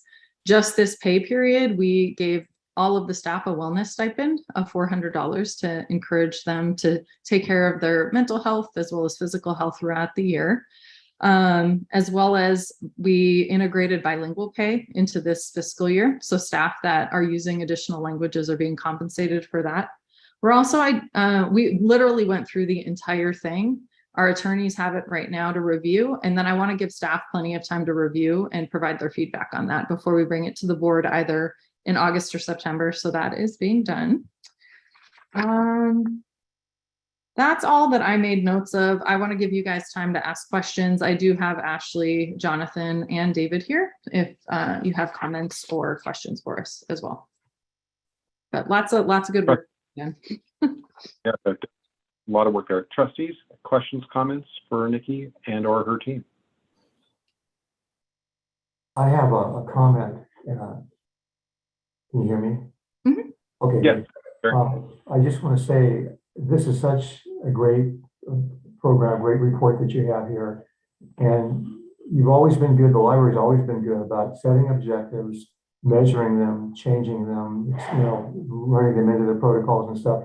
And my message here is meant to your entire team. It's so hard to get a big group of people to focus on all of these issues and get them implemented in your day-to-day activities of the library. But it's the absolute best thing that you can be doing. So I was really pleased to see this, and everybody keep it up. This is just a terrific mid-year update, and the fact that you're, like I say, looking at things, evaluating them, making sure they're effective, getting back to that's a pillar of business that's being executed there at the library. So I really like to see that. Well, I do want to comment that having a good strategic plan helps a lot with this work. I think we try to refer back to what it is that the community identified that we need to be doing to serve them. So it makes identifying the operational plan from year to year, I think, a lot easier and more effective. So thanks to everybody that put that plan together. I think it's still really relevant. Thank you, Terry. Colleagues? Katie? Yeah, I was just going to say, I really appreciate having a mid-year check-in on this. I think that, if anything, the last several years have shown us that flexibility and adjustment is the name of the game. And I really have always been so impressed by how the staff in our district have been able to pivot and make adjustments and make accommodations and figure out new ways to provide services. So That's been amazing. The one question I had, just because it didn't seem like there was a major change. So really, I'm just curious about how it's going in light of some of the conversations we've had about, people leaving or positions being outsourced or various other rearrangements. I know that developing some succession planning for each management position is a goal. And I was just hoping to get an update on how that's going. Honestly, I think with us onboarding our new assistant director, our IT manager, their goal is to put together manuals for each position. I don't know that much work has been done in that way yet. I know the two of them have been really busy just getting acquainted with the system. Sure. And their staff and all the processes, but it's definitely a goal that's going to keep itself on the operational plan until we do achieve it. I have to say the same for my position, but I completely agree. And I can't say that we've done a lot of work on that yet, but it's definitely something we will continue to work on. Okay. But thank you. Okay. Any other thoughts, comments? No? Okay. Nikki, thank you very much. Very comprehensive. It's nice to be able to see everything being tracked as you are, you and your team. There's a lot of work I know to keep tabs on all this and not just check the box, but really have meaningful completions and progress. So it's even with the various changes and struggles, you and your team continue to move forward. So it's very commendable, and I really appreciate the way this is laid out. Just keeps everything right there in lockstep with our strategic plan. So I really much appreciate this. Well done. Thank you. I will share your kudos back with the staff. Great. Okay. I'm seeing no other comments. We will go on to the next item, which is the resolution to establish the formal appointment of the Altadena Library District Poets Laureate. That's pages 68 and 69 of your packet. Nikki? All right. So complete transparency, I have to give all of the credit to this item to Catalina Quintero, who did the research for us around how other organizations appoint Poets Laureate. Fortunately, she's not here tonight, so I'll have to share those sentiments with her when she returns back to work. But as the resolution states, we've been naming the Friends of the Altadena Libraries have been naming Poets Laureates since 2003. It's a 2-year appointment. Typically, part of that scope of work has been publishing the poetry review that was coming out yearly. When the pandemic hit, right when I first started in 2019, we went through an application process in 2020, identified the candidates right before the pandemic, and then boom, they had to move virtually. I personally feel like in their effort to make the submissions more equitable, they decided to create a website so that more people could be submitting poetry as well as enjoying it than just like the written poetry that they had been publishing in the past. Did a great job, offered lots of workshops throughout the last 2 years. And by the way, their names were Jessica Abugadas and Khadijah Anderson, did an excellent job. So just so everyone's aware, what typically happens is every 2 years we put a call out for applications. This year we had 11, which is really commendable. I think the current Poets Laureate did a really good job of spreading the word. From the 11, we pulled together past Poets Laureates to evaluate their applications and then conduct interviews. From there, they identified Peter Harris, who's with us tonight, and Carla Sameth, who unfortunately is ill and wasn't able to join us. And we're really excited to bring them on board. Well, Peter, as I'm going to pass it over to him shortly, is a very ambitious, smart guy and would really like to expand the scope and the work of the Poets Laureates in Altadena. And one of the things that we need to do to help him do that is have the Poets Laureates be formally appointed by a governing board so that they're able to apply for grant funding and other funding sources that if you're not formally appointed, you're not able to do so. So that's how we got here tonight. What this would look like is we'd continue the same application and selection process. I think it makes sense that previous poets laureates are involved and help identify who should keep continuing to carry this program forward. And then every 2 years, we would bring this resolution to the board to formally appoint them. So with that, I will turn it over to Peter, who I'm sure has statements or things he would like to add. Okay. Can you hear me? Yes. We sure can. I don't see my, Oh, probably here you not come. missing There nothing. you Oh, are. there you go. There you go. Hey, evening, everybody. So certainly my pleasure to be here. Carla is ill. She would certainly have been here if she hadn't taken a nosedive with her health. We actually had to cancel a meeting today. So I think the simplest way to say this is, one, Nikki just summarized it fine and perfectly. And I with respect, I'm not sure how ambitious I am, except that as we began to explore prospective grants, particularly in the more formal poetry world, and particularly this huge grant that two of our colleagues have actually received from the Academy of American Poets. We read the specs, and the specs said you got to be a poet laureate appointed by a municipal or publicly funded district or a library itself, or so there's no need to try to apply for something you're not eligible for. There are other options that allow us to search for money locally, everything from local businesses to individuals. But if we want to start wading into, larger pools of money that can benefit both the laureates, who have typically been volunteers, and as you can tell, I'm not much of a volunteer for these things. I think poets are workers as well. And in the end, poets should have a stipend to do this work, as well as any other worker for that matter.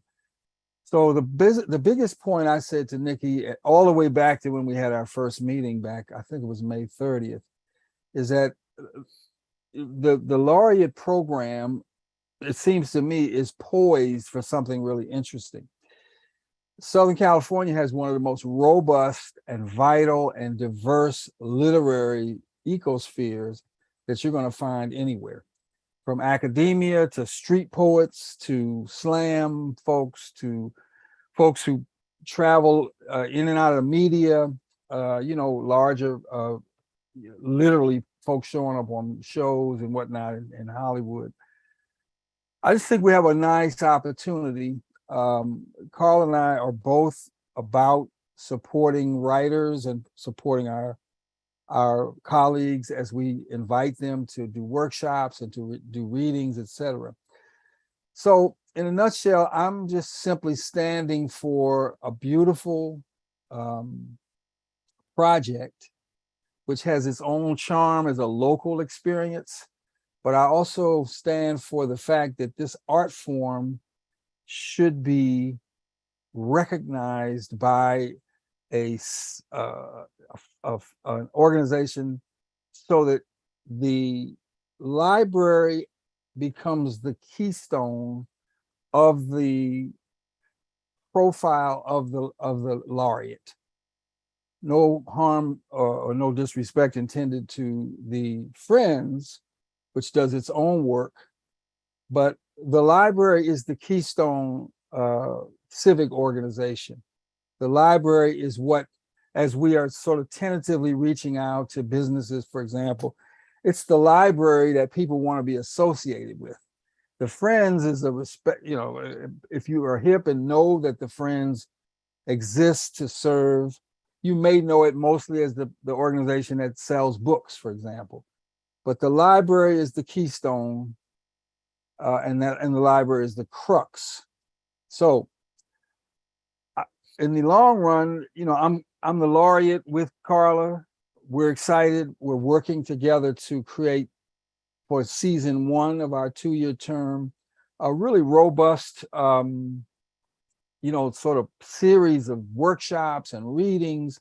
We'll do a few readings, but mostly we want to sort of bring up to Altadena either in real time or on Zoom, the marvelous vitality of the poetry world here in Southern California.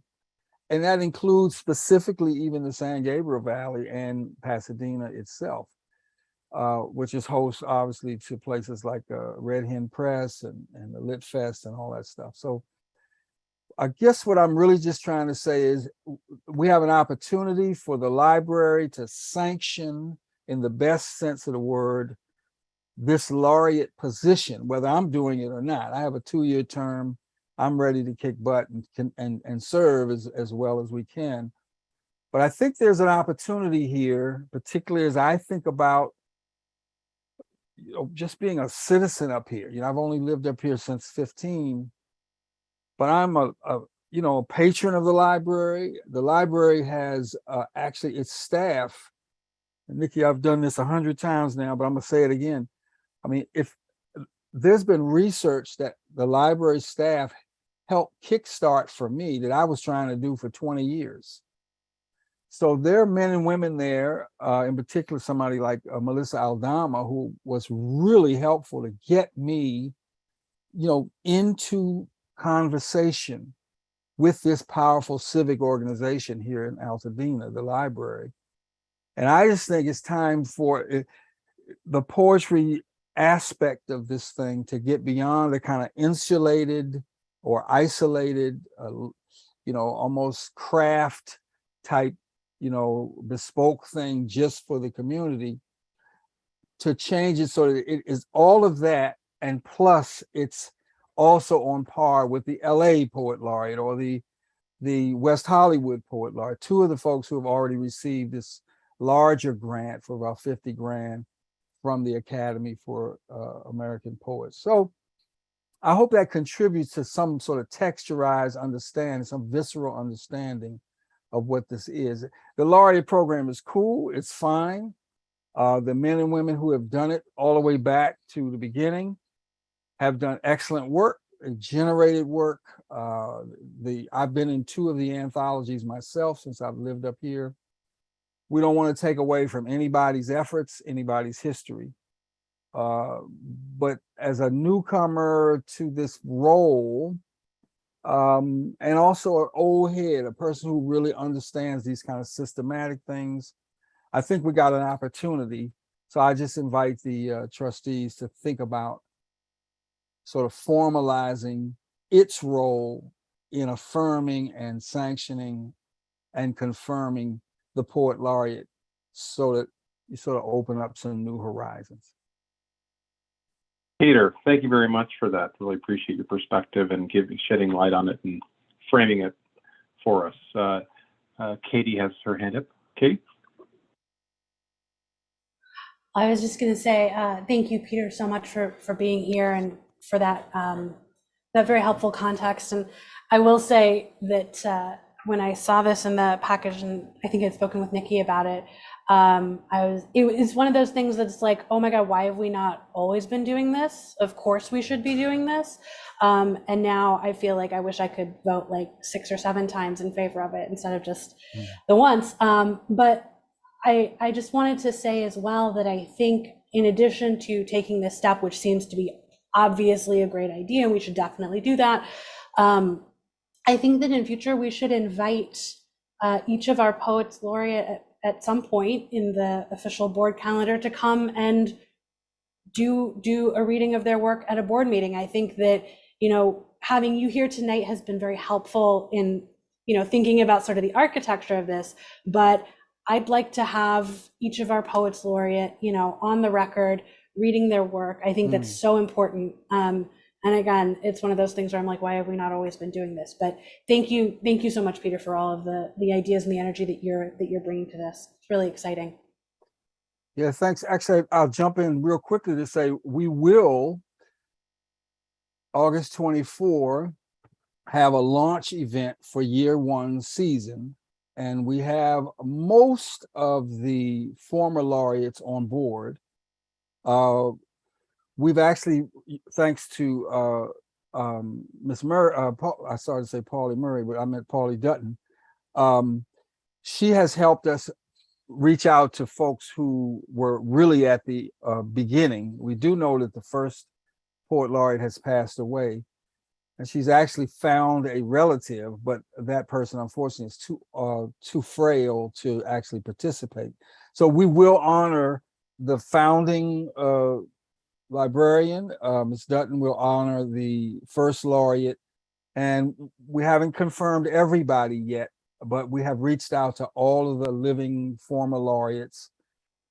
And what we want to do is sort of love them up on that day and launch this season. But we want to say, hey, here's the legacy, here's the DNA, these are the shoulders.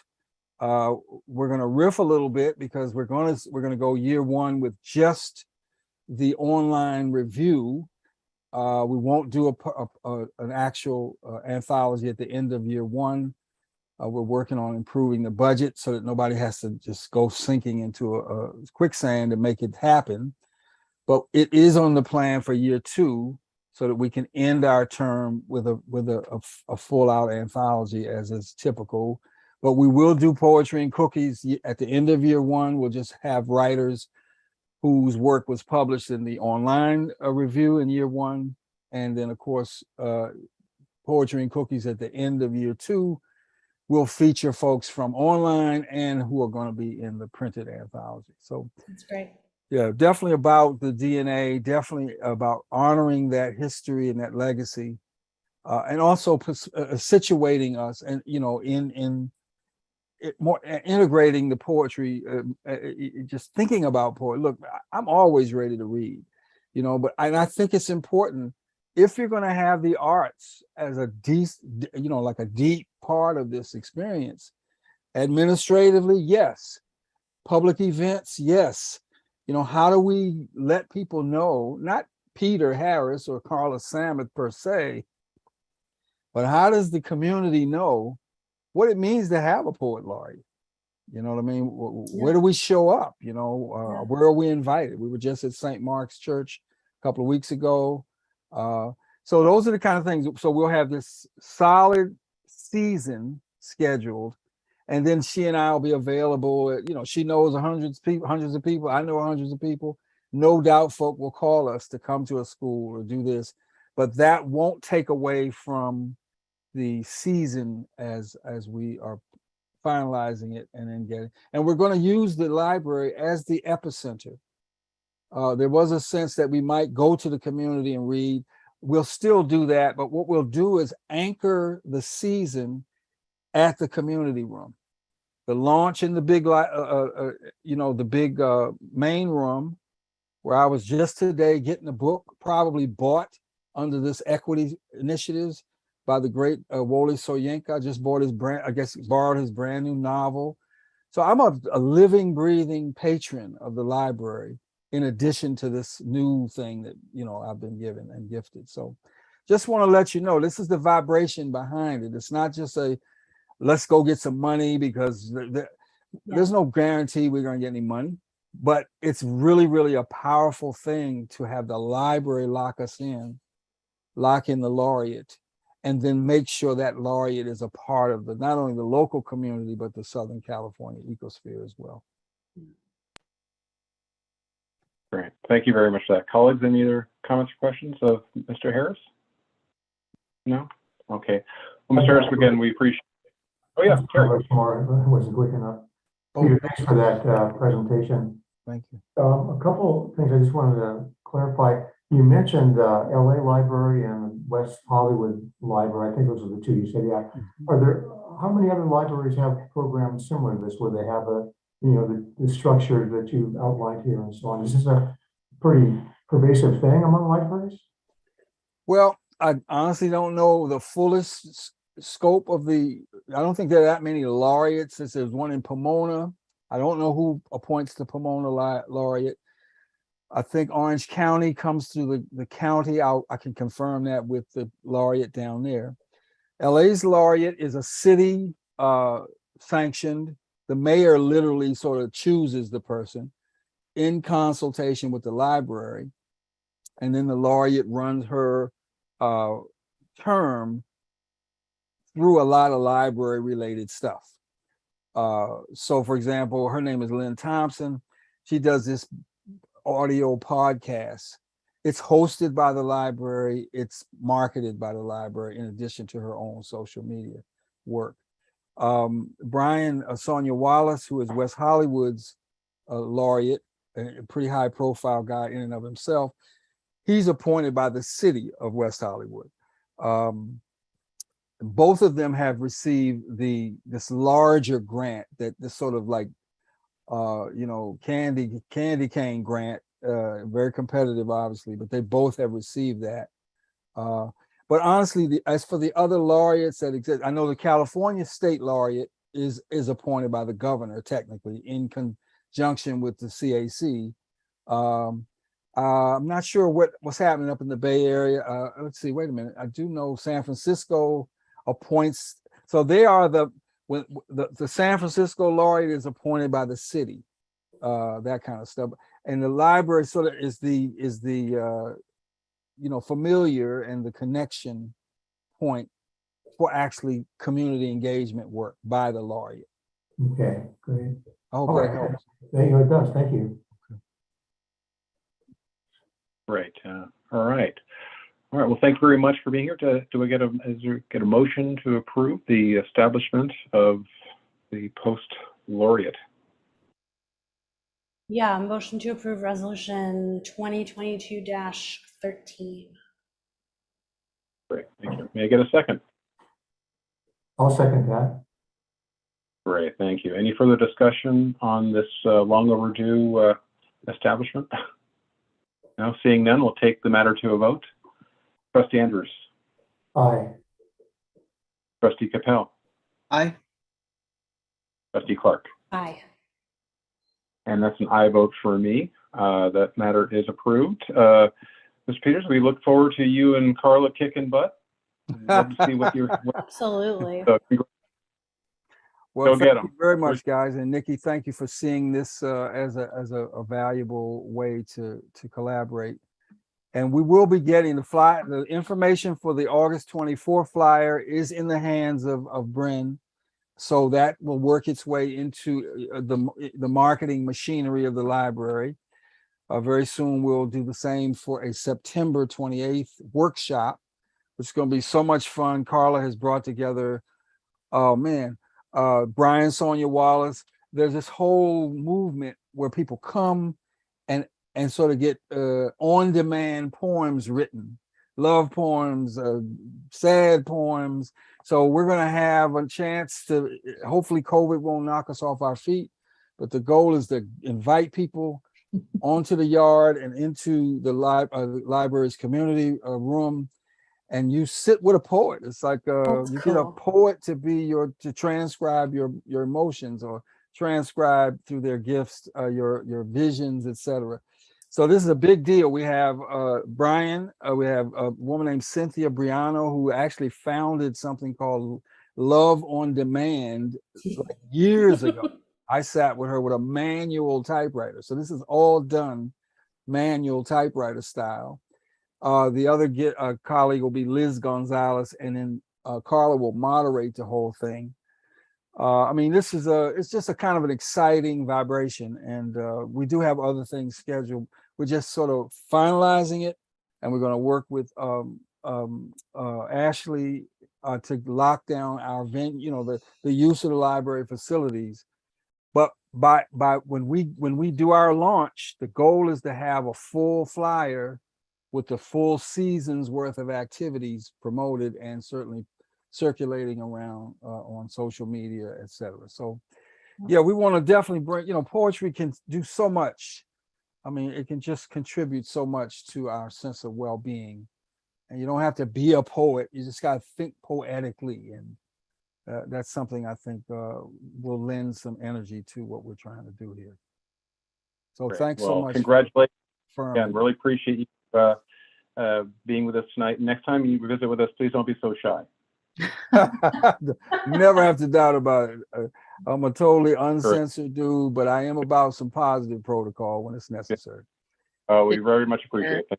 Thank you. And I'll let Carla know tomorrow. We have a plan tomorrow to talk. Fantastic. Okay, guys. Thank you so much. Have a good rest Hey, of the meeting. okay.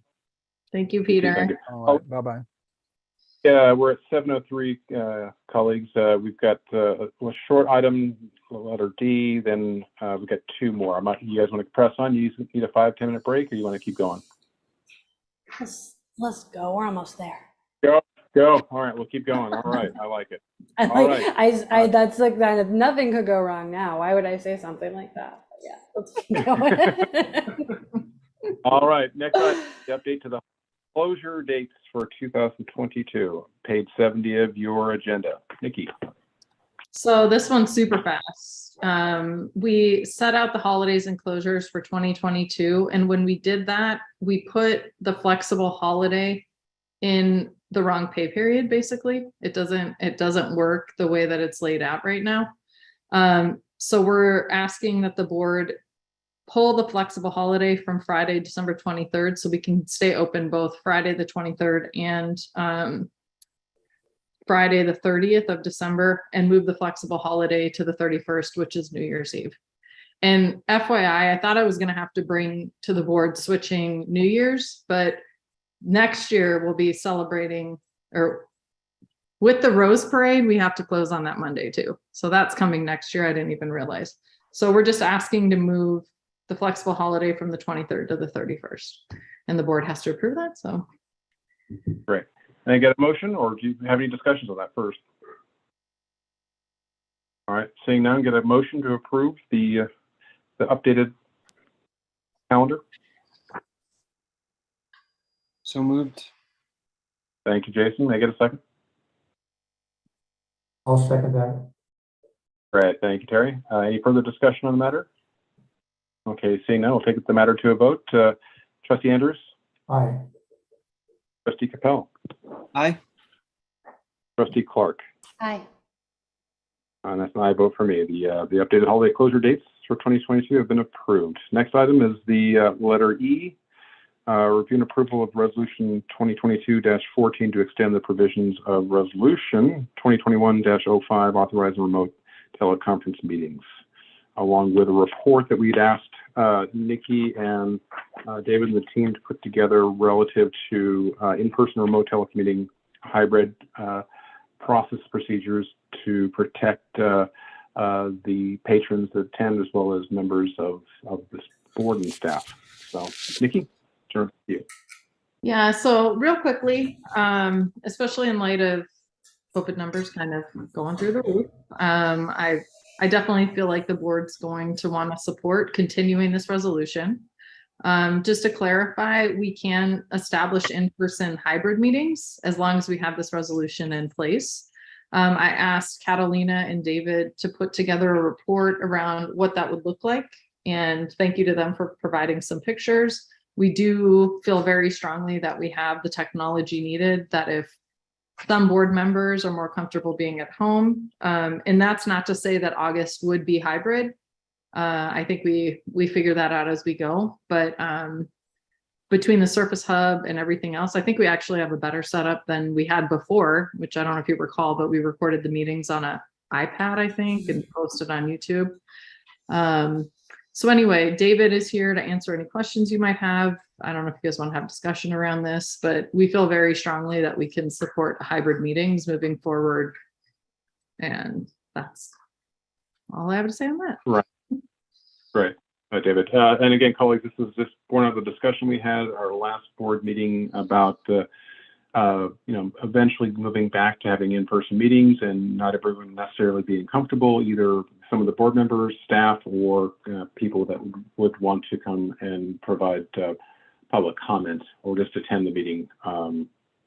So the report is to try to address any concerns people may have and describe a manner in which that everyone can participate, whether you're a board member, either home or off campus or on campus, and the level of safety that would be there for all visitors that would be interested in coming in person. So we want to have a discussion. Perhaps we have questions for David is here that put together these procedures or process as to providing level of safety for all of us and members of the staff and patrons that come.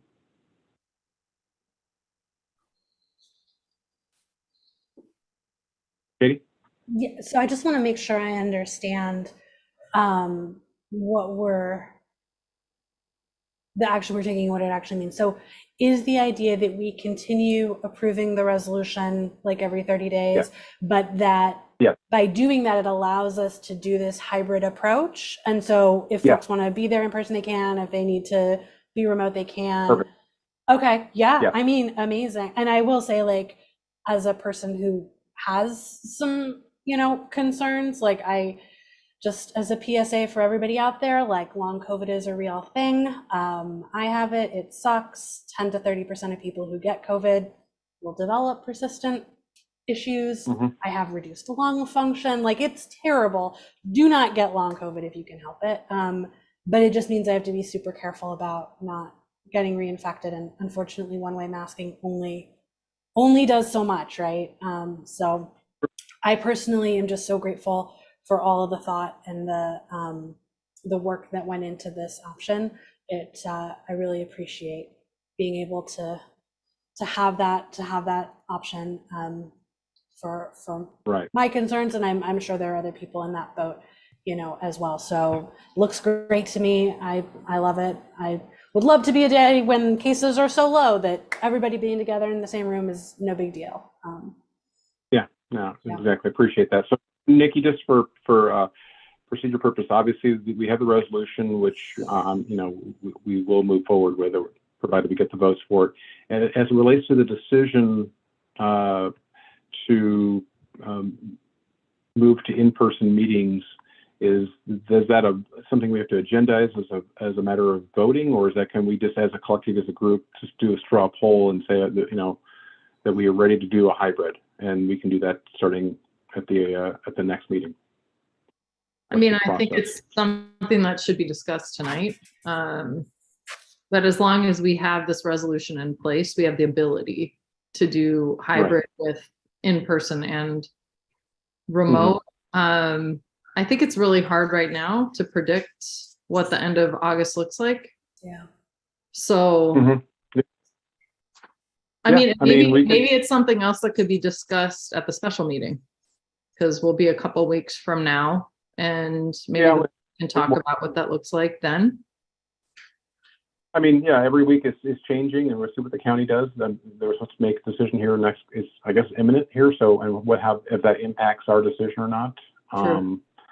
But everyone has a different viewpoint. So maybe since we're going to be meeting, in a couple of weeks, then perhaps we could pass the resolution now, and then under that umbrella of that resolution, with more information from the county, we can just have that second agenda item, which would be, all right, are we ready as a board to start meeting in person or not on a hybrid, with a hybrid option, both for the board members, but also patrons that want to participate in our meetings. That seems reasonable. Yeah, that feels right to me. So we'll include that as another item. Yeah. Well, Jason, Terry, you good with that? Yeah, I think it's a good approach. Yeah, I agree with that. Yep. Okay, great. Okay, then can I get a motion to approve the resolution, please? So moved. Okay, thank you. May I get a second? I'll second. Thank you, Jason. All right. Any further discussion on that matter? Okay, seeing none, we'll take the matter to a vote. Trustee Andrews. Aye. Trustee Capel. Aye. Trustee Clark. Aye. And that's an aye vote for me. Thank you very much. So Nikki, will have that as item number 2 in our agenda for the special meeting of August 9th at 5 o'clock. Thank you. All right, next on our agenda is the governance matter, notice of elections, which is there's a report in your packet starting on page 76 through 78. Nikki? All right, so this is just an informational item. I did touch on it earlier. I feel like people drop off after a while sometimes. So again, this is just to provide information that we did file the notice of election for the Altadena Library District for the election being held November 8th. For those interested, this is the open filing period through lavote.net. If People have until Friday, August the 12th at 5 p.m. to file. And that is a short, week and a half or 2 weeks away or something like that. It's not a very long period. So if you know anyone that's interested, the one thing I did want to point out again is that we have 2 seats that are 4-year expired terms, and then 1 seat that is a 2-year unexpired term. My understanding is when you go to file, you get to select which seat that you prefer to run for. Again, by August the 12th. It was also pointed out to me that each candidate statement is limited to 200 words. And I think that's about it, unless any of you have anything to add to that. But we just wanted to make sure people are aware as an informational item that it's an election season. Yeah. Just By the way, I did look at the video that you posted that Jason and Katie did a couple of years ago. That was fantastic, really informative. So I hope that people that are interested in running watch that. It's very helpful. Terry, you got a question or comment? No, a question. Going along with what you said, thanks so much, you two, for doing that. It's still relevant now and it looks good. And I like the way too, Nikki, that your staff made sure that it was updated on the page so people knew what the changes were. So because that could be kind of confusing. So it was a complete package and it was really nice to see that. Over the weekend, I went to the Altadena Historical Society event that they had, and town council had a little booth there. So I got a chance to sit down and talk to them as well about what's happening over at the library. Told them to spread the word as much as they could. So it's a very important thing to do. Yeah, and thank you to both Terry and Camila. They attended Rotary meetings in June for us to spread the word to all of the Rotary so that they could spread the word. Yeah, we've been trying to get the word out as many places as we possibly can. And thank you to the board for putting together getting to know the board members. We've been trying to highlight that on social media as well. That provides a little bit of information about why you do it and what it entails and why it's important. So we've been blasting Terry and Camila since their seats are not expired all over our social media as well. So thank you for letting us put you out there, Terry and Camila. No problem. Yeah, thanks for doing it, Terry, and watching. So, all right, we come now to our favorite parts of the agendas now, announcements and planning correspondence. And well, we know that we've got a special meeting coming up, but as far as regular scheduled board meeting the end of August, any proposed items? No? Okay, we can work with myself and Nick if you have any. With that, may I get a motion to adjourn? Yes, but I want to just add one thing on the election front.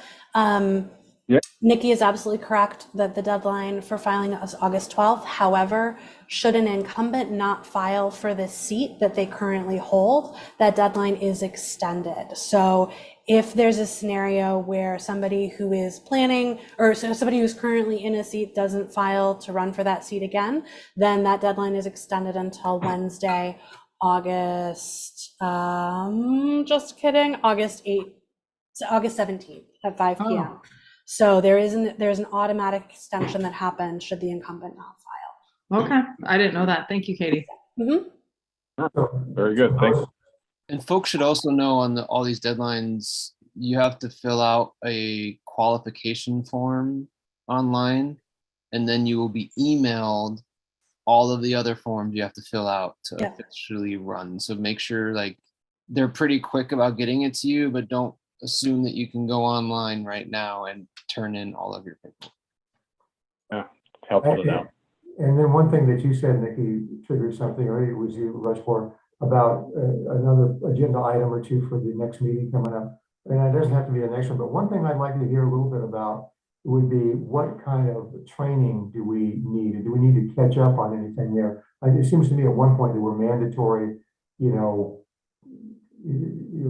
surveys, or not surveys, but classes that you had to do to demonstrate that you could handle, difficult situations or, personnel issues, et cetera. I know I'm kind of rambling here, but any updates on what we're required to do in terms of continuing education? Because I believe there were some requirements would be welcome to me. Okay. For the board? Yeah, for the board members. Okay. I'll have Catalina and I look into that. Okay. Yeah. Good suggestion, Terry.